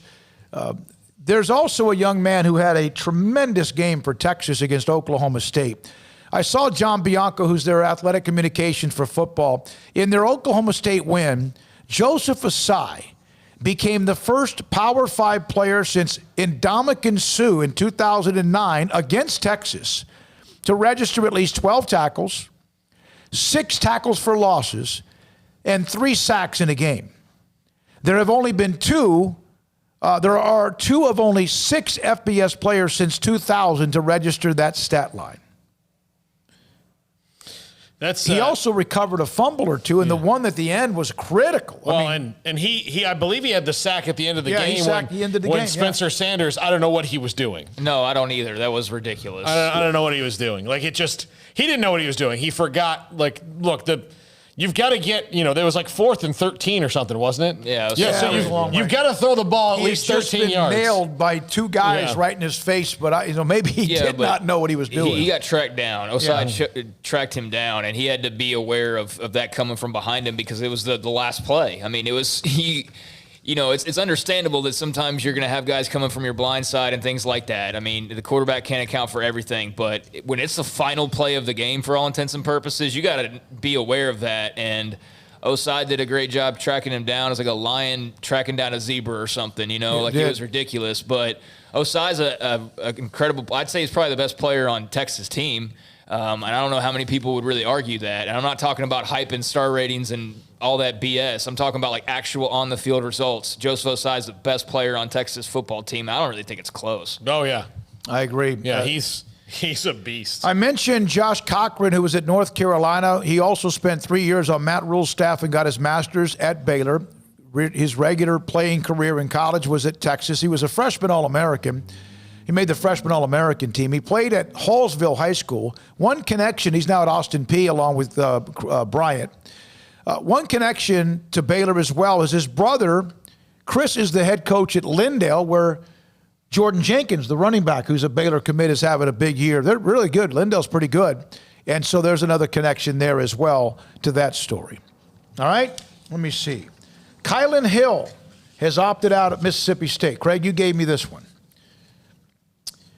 So I don't get, I'm not sure exactly. It's been an unprecedented year filled with uncertainty due to the pandemic, forced all of us to adapt as much as possible. With that, much prayer, discussion with my family, have opted out of the remainder of the year and declared for the 2021 draft. Yeah, I mean, he's a really good player. He's like the best player on Mississippi State's roster. And so that's big news for them. We've heard about Mike Leach, not really having everything just settled there in Starkville right now. So, that's a sign that you could look at and say, well, maybe that's not very good for Mike Leach and for the program itself, that the player who's your best player is, opting out in the middle of the season. It's a similar situation at Lovett and Ebner. What I would say is I think Kylan Hill is much more well-regarded as far as the NFL goes than Lovett and Ebner are. I don't even know what Lovett and Ebner would be regarded as right now because quite frankly, while they're both really good athletes, they've not had a number of performances strung together to where you really say, like, oh, yeah, that guy's like Ebner's definitely going third round or Lovett's going to be a third rounder. You could tell me both guys would go undrafted. Both guys might be sixth or later. You could tell me they might end up in the middle rounds, and I would believe you because right now I don't know where they're really viewed. But Kylan Hill will get drafted, that's for sure.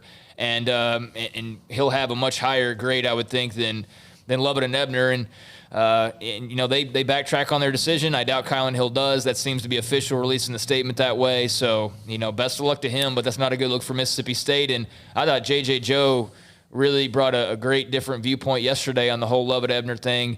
Everybody's so quick to protect the players, and then their feelings. And, my feelings on feelings and how much we react to feelings in this country. And we make huge decisions based off feelings and not facts and just how we're feeling at the moment. So I think they got in their feelings a little bit, and, it turned out to where they were able to settle everything, down and whatnot. But JJ was talking about how, if you've been through 1-11 and you're part of that true freshman class and you grinded through that and you grinded through 7-6 and you grinded through 11-3 last year and all of a sudden it gets a little bit hard and all of a sudden you want to bail, regardless of the reasons why. It could be a family member is sick. I don't wish that, obviously. I don't know the circumstances, the personal things those guys are dealing with, but that is a message that it would send, regardless of how many people want to go, it's been so hard and you just got to give these guys the benefit of the doubt. And I understand all that. I completely understand all that. But there's also a point where, there's other players on the team as well who are there and expecting those guys and relying on those guys and trusting in those guys and looking to those guys to lead. And when those leaders, single digits, say, yeah, we'd rather worry about ourselves in the NFL, regardless of the circumstances to what led to that, regardless of what they're dealing with in their personal lives, I understand that, but that does send a message to the rest of the team of like, our two best players just said, screw this team, we're done. The two best players who have been through 1-11. Right. Exactly. No,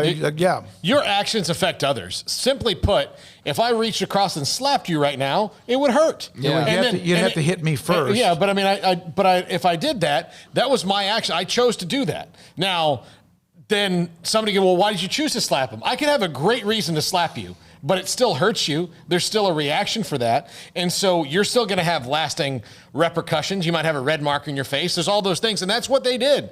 I mean, their actions have others. Now, they got it worked out. Yeah. You would think they did. But it's not one of those things where you can just wake up tomorrow, because I know this, no matter what they say or what happens for the rest of the year, the feeling in the back of the head is that the team might get slapped again. Mm-hmm. Because even if they said, I'm not going to do it again, like I learned my lesson, well, things could get worse. I mean, like the year's been so upside down, it could get worse. So you have to really worry about that. I mean, it's going to be there, whether it's valid or not. It's going to be in the back of your mind as a player and a teammate. It's going to live in your brain for a while. Yeah, I was disappointed when that story came out. I really was. Ebner played as well as he possibly could, I guess you could say, in the game with TCU, and I hate it because Lovett went out pretty quickly on that collision at the sideline and had the concussion. He probably wishes he would have gone through with it now at this point, because now you're missing a game and you're only going to have, 3 left after this weekend? So they're 1-3. They have 9, so there's 5 games. 5 games left. So I mean, he'll have 4 maximum games to play. And that's the rest if he of the gets way. through the protocol. And that's if he comes back and Squirrel Williams hasn't taken the bulk of the carries at that point, or Lovett or Ebner and Squirrel haven't become some pretty good little tandem or whatnot. But I mean, again, I totally understand it from the player's perspective, but I did notice a lot of fans just immediately siding with them and not thinking about the repercussions that they're doing that or potentially doing that had throughout the rest of the team and the program and the coaches. Everybody, or not everybody, but there's a number of people that were very quick to, this is Aranda's fault, and Aranda and mad about the single digits being taken away and all those different types of things. They had to react somehow to it. Whether it should have been single digits or running after practice or whatever the case, they made their decision. It's over. It's in the past. But, I mean, that was more than just being understanding for a couple of guys in their situation, in my opinion. The highlight you just had that was Squirrel Williams' touchdown, run that for a second. I love this new feature, Paul. This could get dangerous for us. Run that if you can. Watch at the end when he's hit it about the 5 or 10 yard line. Watch what happens to his body. Did you see? I mean, now again, the guy kind of hit him from the back, so it wasn't like a side or front hit, but it almost like he ricocheted off the hit. That could have knocked some guys down. He's built low to the ground. He's not very big. Here it is again from a different angle. Look how fast he hits that hole. I mean, that helps out too. And it just launched him actually closer into the end zone. Well, Matt Rule I can see him saying it at a press conference right now. Just wait till you see a Squirrel. He just kept saying it. And he's the one who kind of created the hype on Squirrel. Nobody else did, because he would say those things. And now that Squirrel's healthy, we're seeing it. All right, it's 5:30. John McClain will come up in the next segment. I want to ask you, Armstrong and Paul, we have a commercial after John. I know we have one coming up. Is there another one after that? Yes. All right, then before we do that, I spoke today earlier with Don Hyde, the head coach at La Vega. They beat the living hell out of Brownwood last night in a Monday night game because it's one of those, again, schedules. Because, by the way, TJ said, Craig, I 100,000% agree with Craig. Thanks, man. So La Vega beat Brownwood badly. Their quarterback, Ara Rawls III, remember, went down in a game we did with Conley, and La Vega won it 13-10. Jordan Rogers came in eventually, starting the next week and started to play, and they also had Pickle. Is that right? I think it's Pickle. No, it was Pickle. That's JD. Yeah, JD came. Pickle came in and Nickel, came in and started to help him out a little bit as well. But Jordan Rogers pretty much carried the load. They lost to Heritage, but Ara Rawls came back. Coach Hyde told me he was 9 for 10 passing, La Vega's quarterback, who was the starter when they won it all 2 years ago. 9 of 10, 274 yards and 4 touchdowns in the first half. And I asked him about what it was like to have his quarterback back. The fact that he's back, Rawls is back at quarterback, it's got to be relief. It also gives Jordan a chance to go do what he does well, which is anything. And you threw the ball extremely well as well. Yeah, I mean, when you get Jordan did a fabulous job for us filling in the quarterback, but Jordan not a quarterback. I mean, Jordan's a running back, a linebacker, and a safety. And so anytime you get a guy back that's got substantial reps at quarterback and got experience playing quarterback that can throw the pass out there when the box is heavy and not throw the pass when the box is not heavy, and he just executes our offense so well and does a great job of throwing the football when we ask him to. And last night I think he was 9 for 10 for 270 plus yards in the first half. Didn't take a snap the second half with 4 touchdowns. And so, I mean, some of it's quick passing game that he's doing on the field himself, and some of it's called routes. So he just did a fabulous job and gives us an enormous bonus. And watch for them when they now start their postseason run. They're going to have to most likely play Springtown in the quarters, and eventually it's Argyle, depending on if they keep on winning. But that's interesting to see. And Heritage, don't forget about them. They're in the same region as well after beating La Vega. But the Pirates would like to have another opportunity with that. I mentioned Robert Allen committed to Texas Southern yesterday, in case you did not hear that, their 4-year starter on the offensive line. Craig, we never did your high school summary. Nope. Let's do that tomorrow? Well, yeah, because tomorrow's a pretty open day. Yeah. I was going to get to that. We'll do that tomorrow because we can still look at some of the wins, including games that we have coming up or games from over the weekend. This is SicEm365 Radio. If you're in the market for a new home, you need to contact my good friend Lance Donaldson and the Donaldson family team, powered by eXp Realty. 254-214-3713, or just, Google Lance Donaldson eXp Realty or lancedonaldson.exprealty.com, and you can see his fantastic listings that he's got, and you can get to know a little bit about Lance. He is he's a really unique dude. He's a great guy. He's really fun to be around. So again, you're going to have fun looking at houses with Lance. He's going to listen to everything you have to say. He's going to find your dream home for you. That's what you want in a realtor. Somebody's going to find that perfect place for you, and Lance can do that. You're going to tell him what you want. He's going to learn about you, and you're going to find that home you never knew you always wanted. So contact Lance 254-214-3713 or online at lancedonaldson.exprealty.com. The Black is back. It's the Black Friday sales event at Allen Samuels. Get special holiday deals on the truck of your dreams, like a brand new Ram Lone Star Crew Cab with special factory discounts and financing, or grab hold of the Swiss Army knife of SUVs, Jeep Gladiator, and head for holiday adventure. The Black is back. The Black Friday sales event from Allen Samuels, your friend in the car business. Stepping into a new pair of boots is great, but stepping into the boots of a U.S. Army officer can also add confidence and leadership skills to your son or daughter's career path. There are more than 150 occupational specialties to help them find the best fit for their future. See all the things your son or daughter can achieve in our boots at GoArmy.com. U.S. Army Waco Recruiting Company, 254-598-8131 or 254-776-1543. Let Camille Johnson Realtors guide you seamlessly through the process of buying your dream home or selling your current one. Commercial, farm and ranch, or residential, Camille Johnson Realtors can smoothly and successfully lead you through any transaction. With a team of 28 experienced agents who are excited about serving you, Camille Johnson Realtors services the entire greater Waco area. If you're in the market to buy or sell, contact Camille Johnson Realtors, 104 Midway Center in Woodway, or find them online at www.camillejohnson.com. Camille Johnson Realtors, elegant, charming, warm. Welcome home. It's the heat of the summer, but the real heat is what you're cooking on the grill, smoker, or in the oven. So Waco Custom Marketplace can be your go-to playmaker for summertime grilling. You can't go eat anywhere else?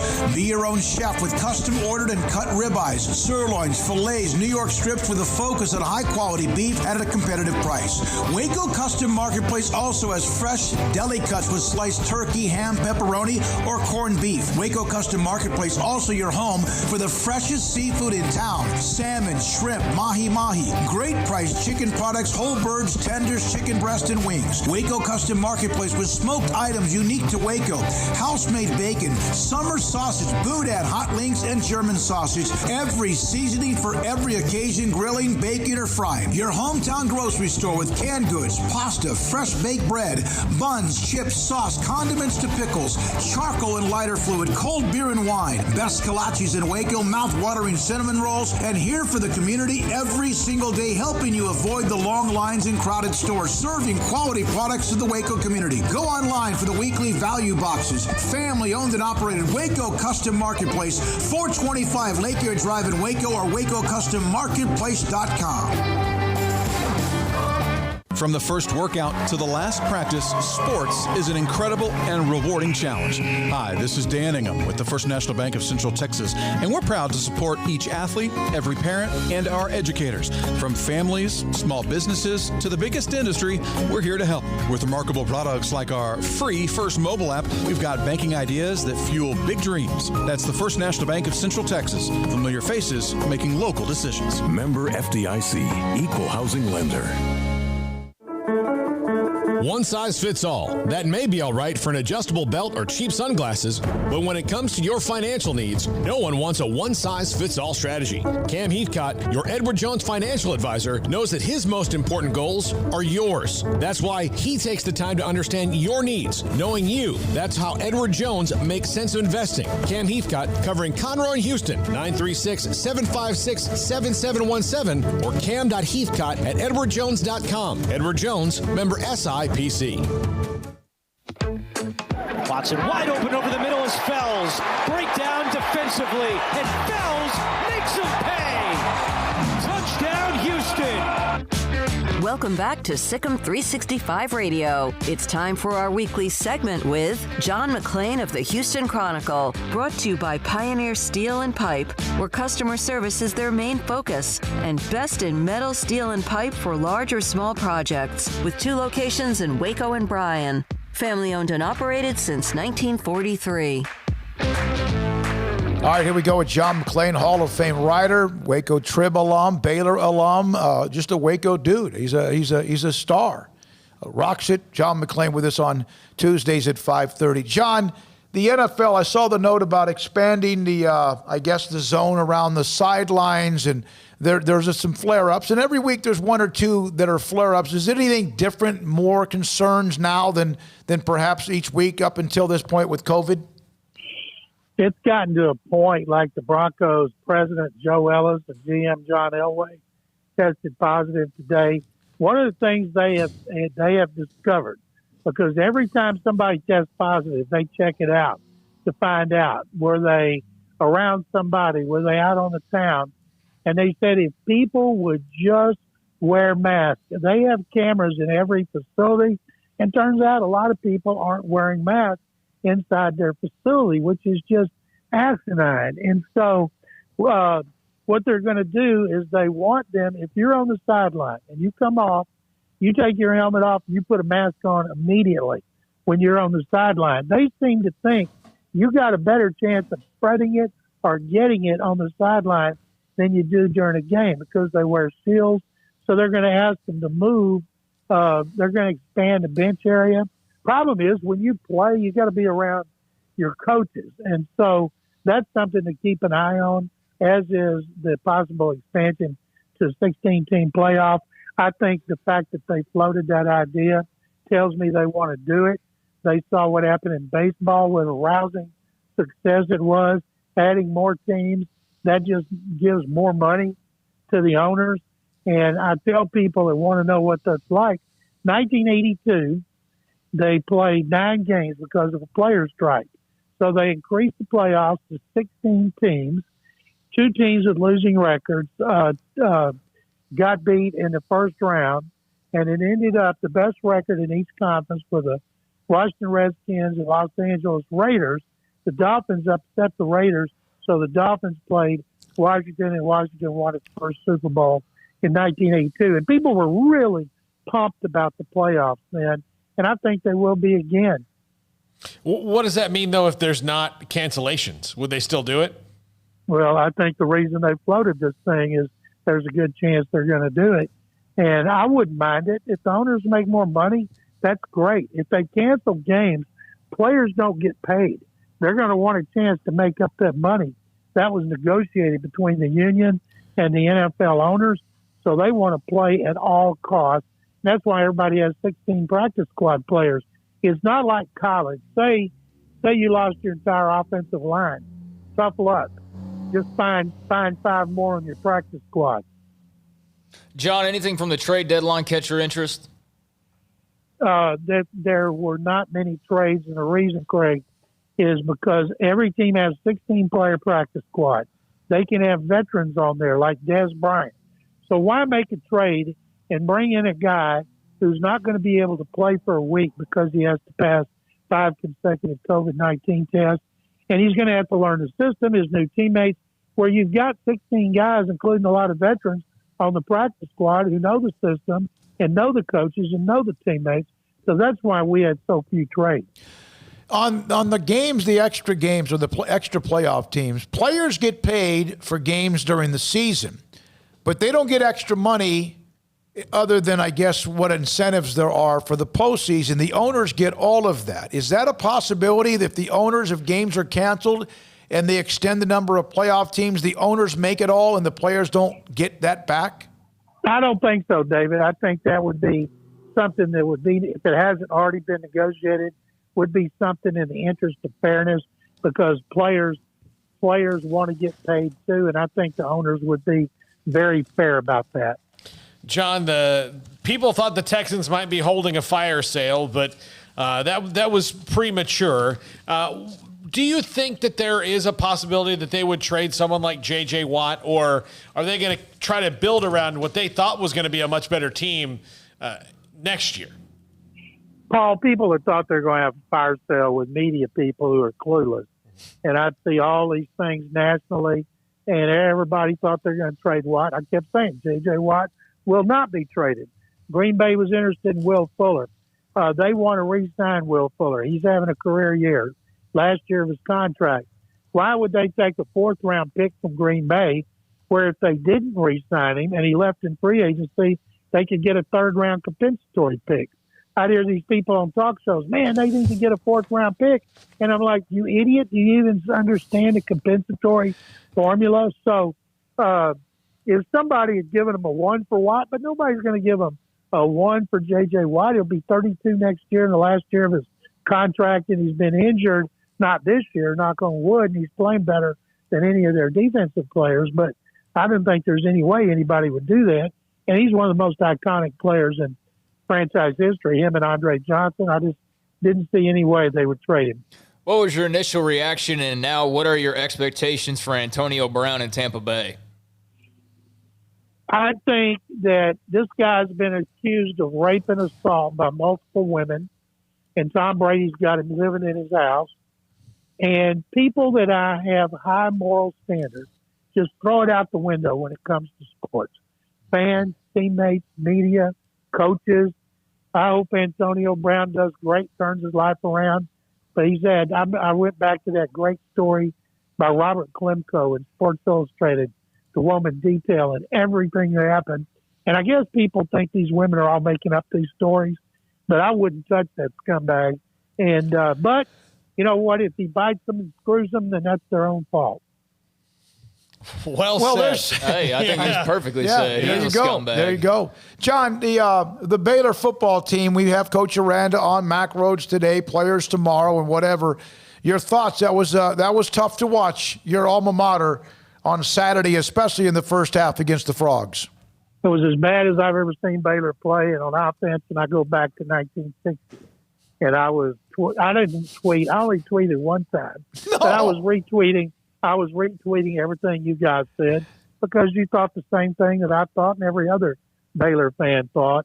And I tell you this, Larry Fedora's got to get squirrel on the field until he runs out of gas or somebody buries him, because he's the most exciting player they have. And them bouncing back the way they did, that was very commendable.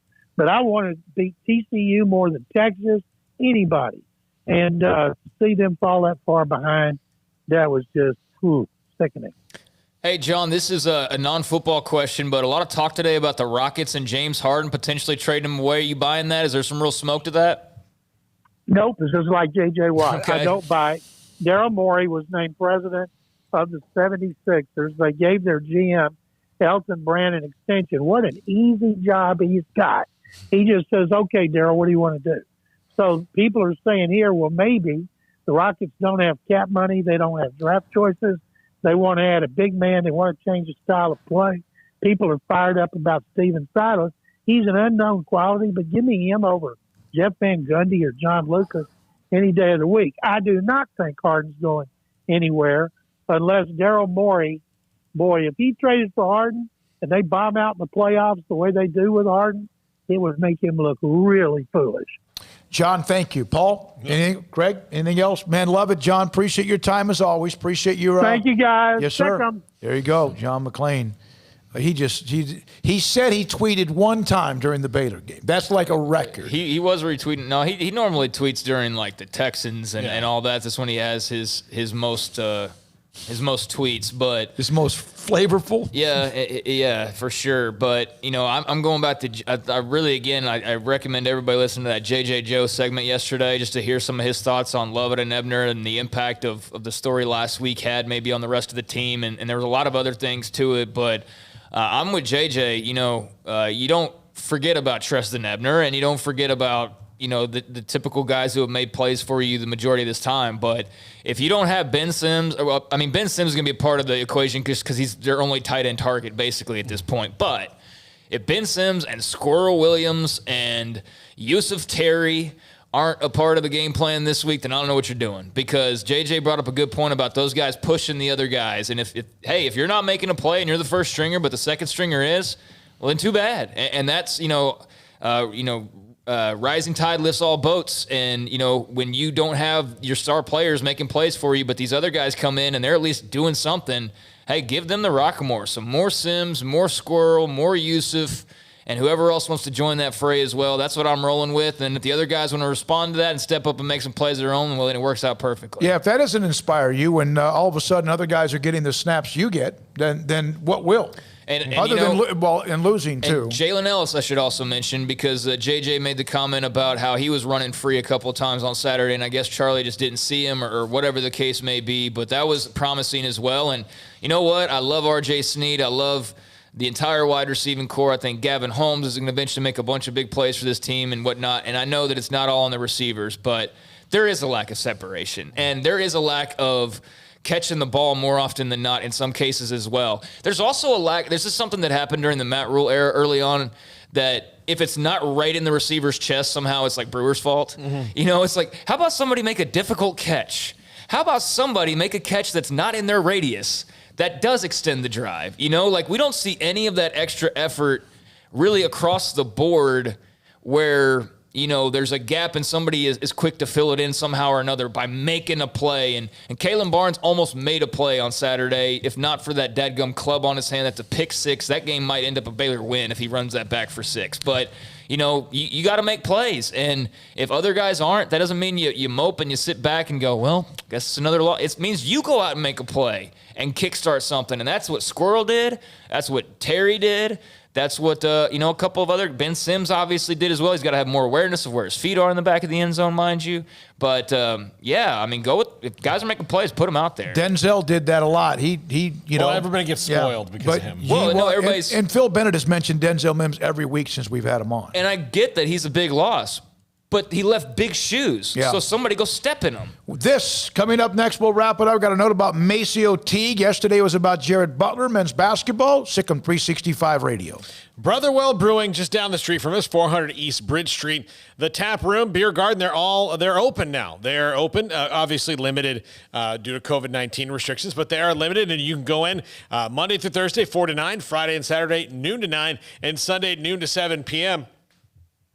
If you're a fan of craft beer, you need to check out what they've got going on at Brotherwell. They've got something for everybody, every kind of beer taste, whether you're an IPA guy or maybe you're a VIT guy. I don't know what you are, but they've got something for your taste. People come in there all the time, trying their beers for the first time, and just absolutely love it. And if you're out and about and you want to check out if they're served on tap somewhere at one of your favorite local watering holes or eateries, you can check out their website, brotherwell.com, to see what places have them. So when you're deciding to go out, you can see that. Or you can also request one. You can tell them, hey, why don't you get some Brotherwell? And I'm sure they'd be happy to serve them there. Brotherwell.com is the website. Check out all their events on Instagram and Facebook.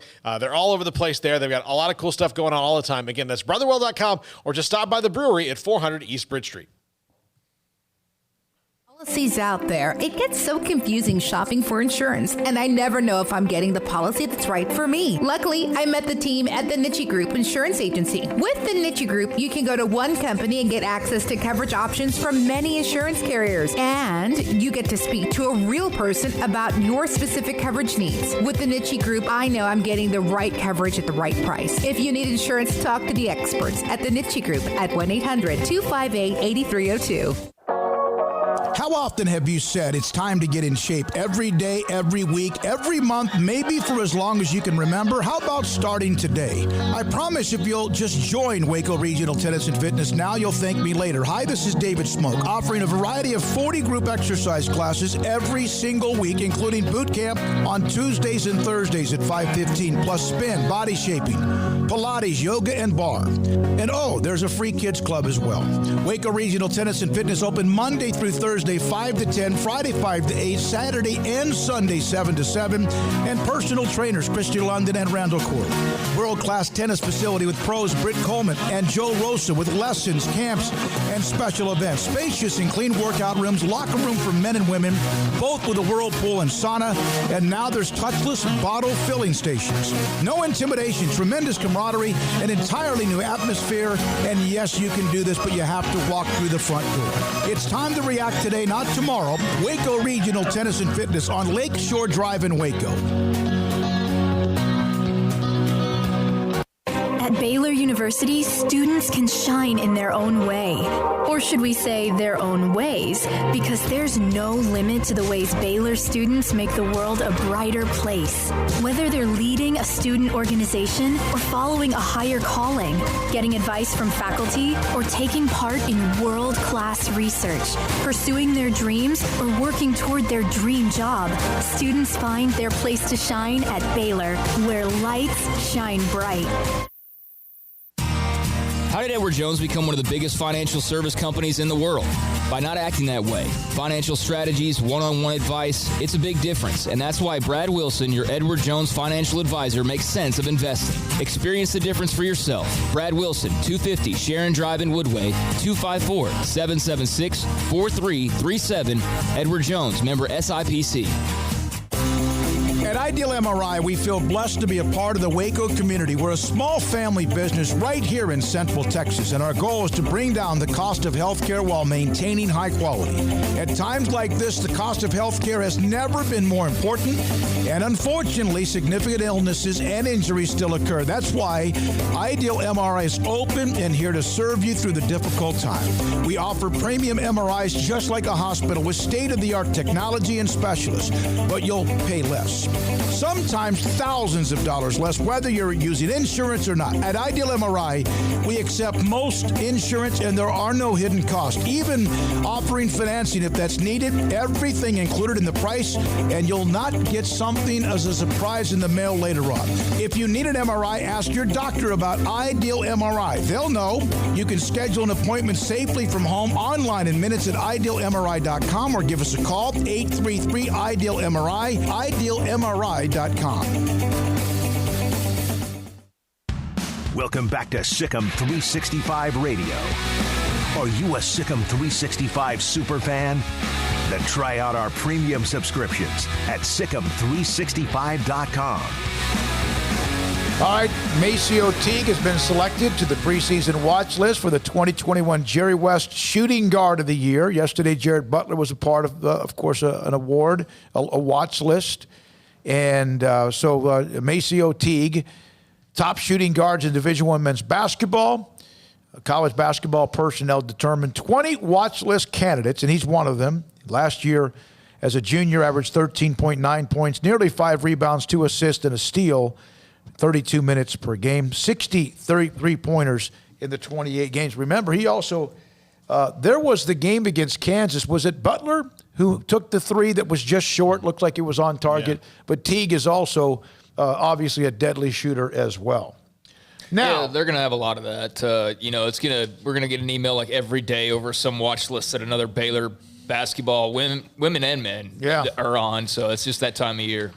A lot of you responded to the stuff yesterday as well from Kim Mulkey and Alex Olson and Moon Urson and Dee Dee Richards. I saw where Dee Dee favorited a note when I just said, all I said was, that she said she's just not going to be able to initially strut like Coach Mulkey calls it. She seemed to be in good spirits. Yeah. As much as she was. She was. And here's the thing. If you're smart, you understand the absolute worst thing that could have happened. If she could have been, it could have been one of those who was crippling. And so good luck to her, and also Moon Urson, who got overlooked a little bit, not too much, but of course Dee Dee is such a high-profile personality. Now, tomorrow, Football Bob. Tomorrow, Craig Smoke will look at the high school football summary and also look ahead, pick them on Thursday. Brian Bell, China Spring football coach, and Ray Biles of Lorena. Kavion Gaither, quarterback at Connolly. As we mentioned, the note, Belton and Harker Heights' game this week has been postponed because of COVID that has hit the Belton football program. Joe Williams, had fun with him, the former Baylor cornerback. Mack Rhodes, David Hellman, John McClain, and La Vegas head football coach Don Hyde. So, just a few minutes left. Time to get into political talk, right? And we got you're gonna have a big 1 hour special following this. Armstrong poll, talking polls and results. We're gonna be like who's the Chris Kondracki from MSNBC that like taps that map like, oh my god, like just. It's like he's trying to play Pac-Man on the thing. I don't know if I'm going to watch any of them because now it's almost like watching Bleachers. They have so many different analysts. Oh, it's ridiculous. The one shot of CNN, I think it was the last election or it was whatever would have. I don't even know what it would have been because politics. I mean, I keep up with it, but I do so in a manner of which I read about a lot of it. I don't get real involved in the channels and the podcast and things like that, and I definitely don't go around discussing politics openly with anybody and everybody, but I'm glad the night has arrived. I mean, for all of the buildup and all of the commercials and all the things, it'll be very interesting either way. Just God bless America, quite frankly, is how I feel about everything, and it's gonna be interesting, but I'm probably not gonna. Or I guess the reason why I started talking about that is because the shots of like the CNN panel from like a year or two ago. There's like 24 people. I was like, how do you even do that? That's just hilarious to me. Let's think about the budget that they had to put together, and then. What I do think is people get overzealous and like, okay, we're going to get this guy, and he's this strategist, and she does this, and she worked here, and then, okay, where we're going to put them? And they're like, we'll get them all in the same room. Like, what do you need them for? Look, all my life. Wasn't there a show that was the, where you got, there was what is it? It's like the crossword puzzle, the zeros and the X. Hollywood Squares. Yes. It looked like Hollywood That's Squares. Exactly what it looked like. Yeah, it's like, oh, hey, Minnesota, and Circle gets a square. It reminds me of when you try to book a show and maybe you put out like 5 phone calls and nobody answers, so you just keep calling people to try to get guests, and all of a sudden, like the 20 people you call is like, hey, we're all good. We can all be on the show. So you just cram them all in there. But that's a good problem, but yeah, you're right. My life growing up until he retired, there's one election guy I would watch. I would watch Tom Brokaw because I really like Tom Brokaw. I really like the way he spoke, and I really like he's a big history guy, so he had a way of putting in a historical perspective. And Tom Brokaw ran the thing, and throughout the night, he would bring on a couple people, and it was mostly Tom Brokaw. And that was all I had to watch, and he would bring on an expert, and he would bring on Doris Kearns Goodwin, and he would do that, and she was on for a couple segments, and then she'd go off and hang out, and then they'd comment on different things, and then that was it. It wasn't every yahoo who's worked in Washington giving their opinion on something. And now you have a lot of people who have been on different staffs and their opinion of it. I get if you wanted to bring somebody on and what was like election night when you won or lost. I get that. I would say none of that applies given the two candidates that we have. Well, I'll be on MSNBC starting at 7:30 to have my knowledge. I have not been invited, but hey, I just saw this from John Rothstein, who I know is a big Baylor basketball fan or follower or what have you. Has a good relationship with the program. Apparently tonight there's a Godfather marathon on AMC. So if you need something else to watch, I'm going to go download my Saving Private Ryan and Tombstone. Just the first two. Here's the thing. Don't watch Godfather 3. Yeah, for Paul Catalina, for Craig Smoke, for also Armstrong, Sim, CJ, and Jack, we appreciate all of you for being a part of it. The setup here is phenomenal. Man, do we appreciate what our owners, partners, and sponsors have allowed us to do throughout every single day. We're over 150, now 150, what is it, Armstrong, 2 or 3? Something like that, episodes? We're at 152. 152, my goodness. 3 today. Today's 153. For everyone I've mentioned, thank you for listening and watching us whenever you can. However long it might be, David Smoke, good night on SicEm365 Radio. Riverbend Liquor and Wine has their easy-to-access drive-thru open and convenient and clean in-store location on the corner of Lakeshore Drive and North 19th Street in Waco. Riverbend Liquor has the best and most extensive variety of craft beer selections in Waco, and Balcones Whiskey, including single malt, pot still, baby blue, rye, brimstone, and the all-new lineage in stock. Riverbend Liquor and Wine, family-owned and operated, and a hidden gem in Waco on Lakeshore Drive and 19th Street. And find out more on Facebook and Instagram. Ideal MRI is a small family business right here in Central Texas. We're open to support you while lowering the cost of healthcare bills. When you need an MRI, ask your doctor for an Ideal MRI. Visit us at idealmri.com or call us at 833-IDEAL-MRI. Stepping into the boots of a U.S. Army officer can add confidence and leadership skills to your son or daughter's career path. See all the things they can achieve in our boots at GoArmy.com. U.S. Army Waco Recruiting Company, 254-598-8131 or 254-776-1543. Born in Waco, Brotherwell Brewing exists to serve the Central Texas community with locally crafted beer of the highest quality. They want to bring Central Texas closer to the brewing experience so everyone can enjoy well-made beer as much as they do. For 2.5 years, they've been bringing high-quality beer to Central Texas at their location on Bridge Street in East Waco. And this football season, you need to stop by on game day for curbside pickup or stop by their tent next to SicEm365 at Brazos Parking for your pregame refreshment. Brotherwell Brewing believes in community and bringing people together to enjoy products made in their community. So for your game day, whether it's a tailgate or at home, stop by Brotherwell Brewing for high-quality craft beer made right here in Central Texas, 400 East Bridge Street, and check them out online at brotherwell.com. Boozers is the wedding ring store and more. If you're ready to get engaged or already married and want to upgrade your wife's ring for a special anniversary, Boozers is the place to go. With the largest selection of premier quality diamond engagement rings and wedding rings in Central Texas. They have 7 cases with over 300 styles of rings from top designers like Natalie Kay. Choose from yellow, white, or rose gold, plus beautiful top quality loose diamonds. With an in-house jewelry, they can also custom make anything you want. Bring in a picture or drawing and let Boozers create your one-of-a-kind pendant or ring. They can even use some of your old gold and diamond jewelry to create something new. At Boozers, you'll find a great selection of quality timepieces, and Boozers is the place for expert watch maintenance and repairs, too. They specialize in expert Rolex watch repair for fine jewelry, watches, custom work, and more. Go to Boozers on Valley Mills and Lake Air Drive in Waco. Boozers, the wedding ring store. Texas Board Certified Personal Injury Trial Lawyer and Baylor alum David Willis and Baylor alum Parker Willis are ready to help if you or a loved one has been wrongfully injured in an auto accident, SUV rollover, industrial accident, 18-wheeler crash, or were seriously injured by a defective product or recall drug. Call them for a confidential and free case consultation at 1-800-GOT-HURT or visit them at texastriallawyer.com. Principal office located in Houston, Texas.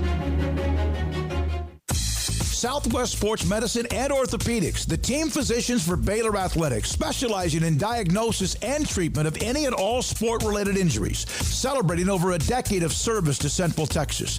They tackle all surgical and non-surgical problems that arise from an active lifestyle. Trust the doctors that Baylor trusts, and when injuries sideline you, don't wait for Monday. Join us at 8:30 on Saturday mornings for a post-game injury evaluation clinic. Southwest Sports Medicine and Orthopedics. We get you back in the game.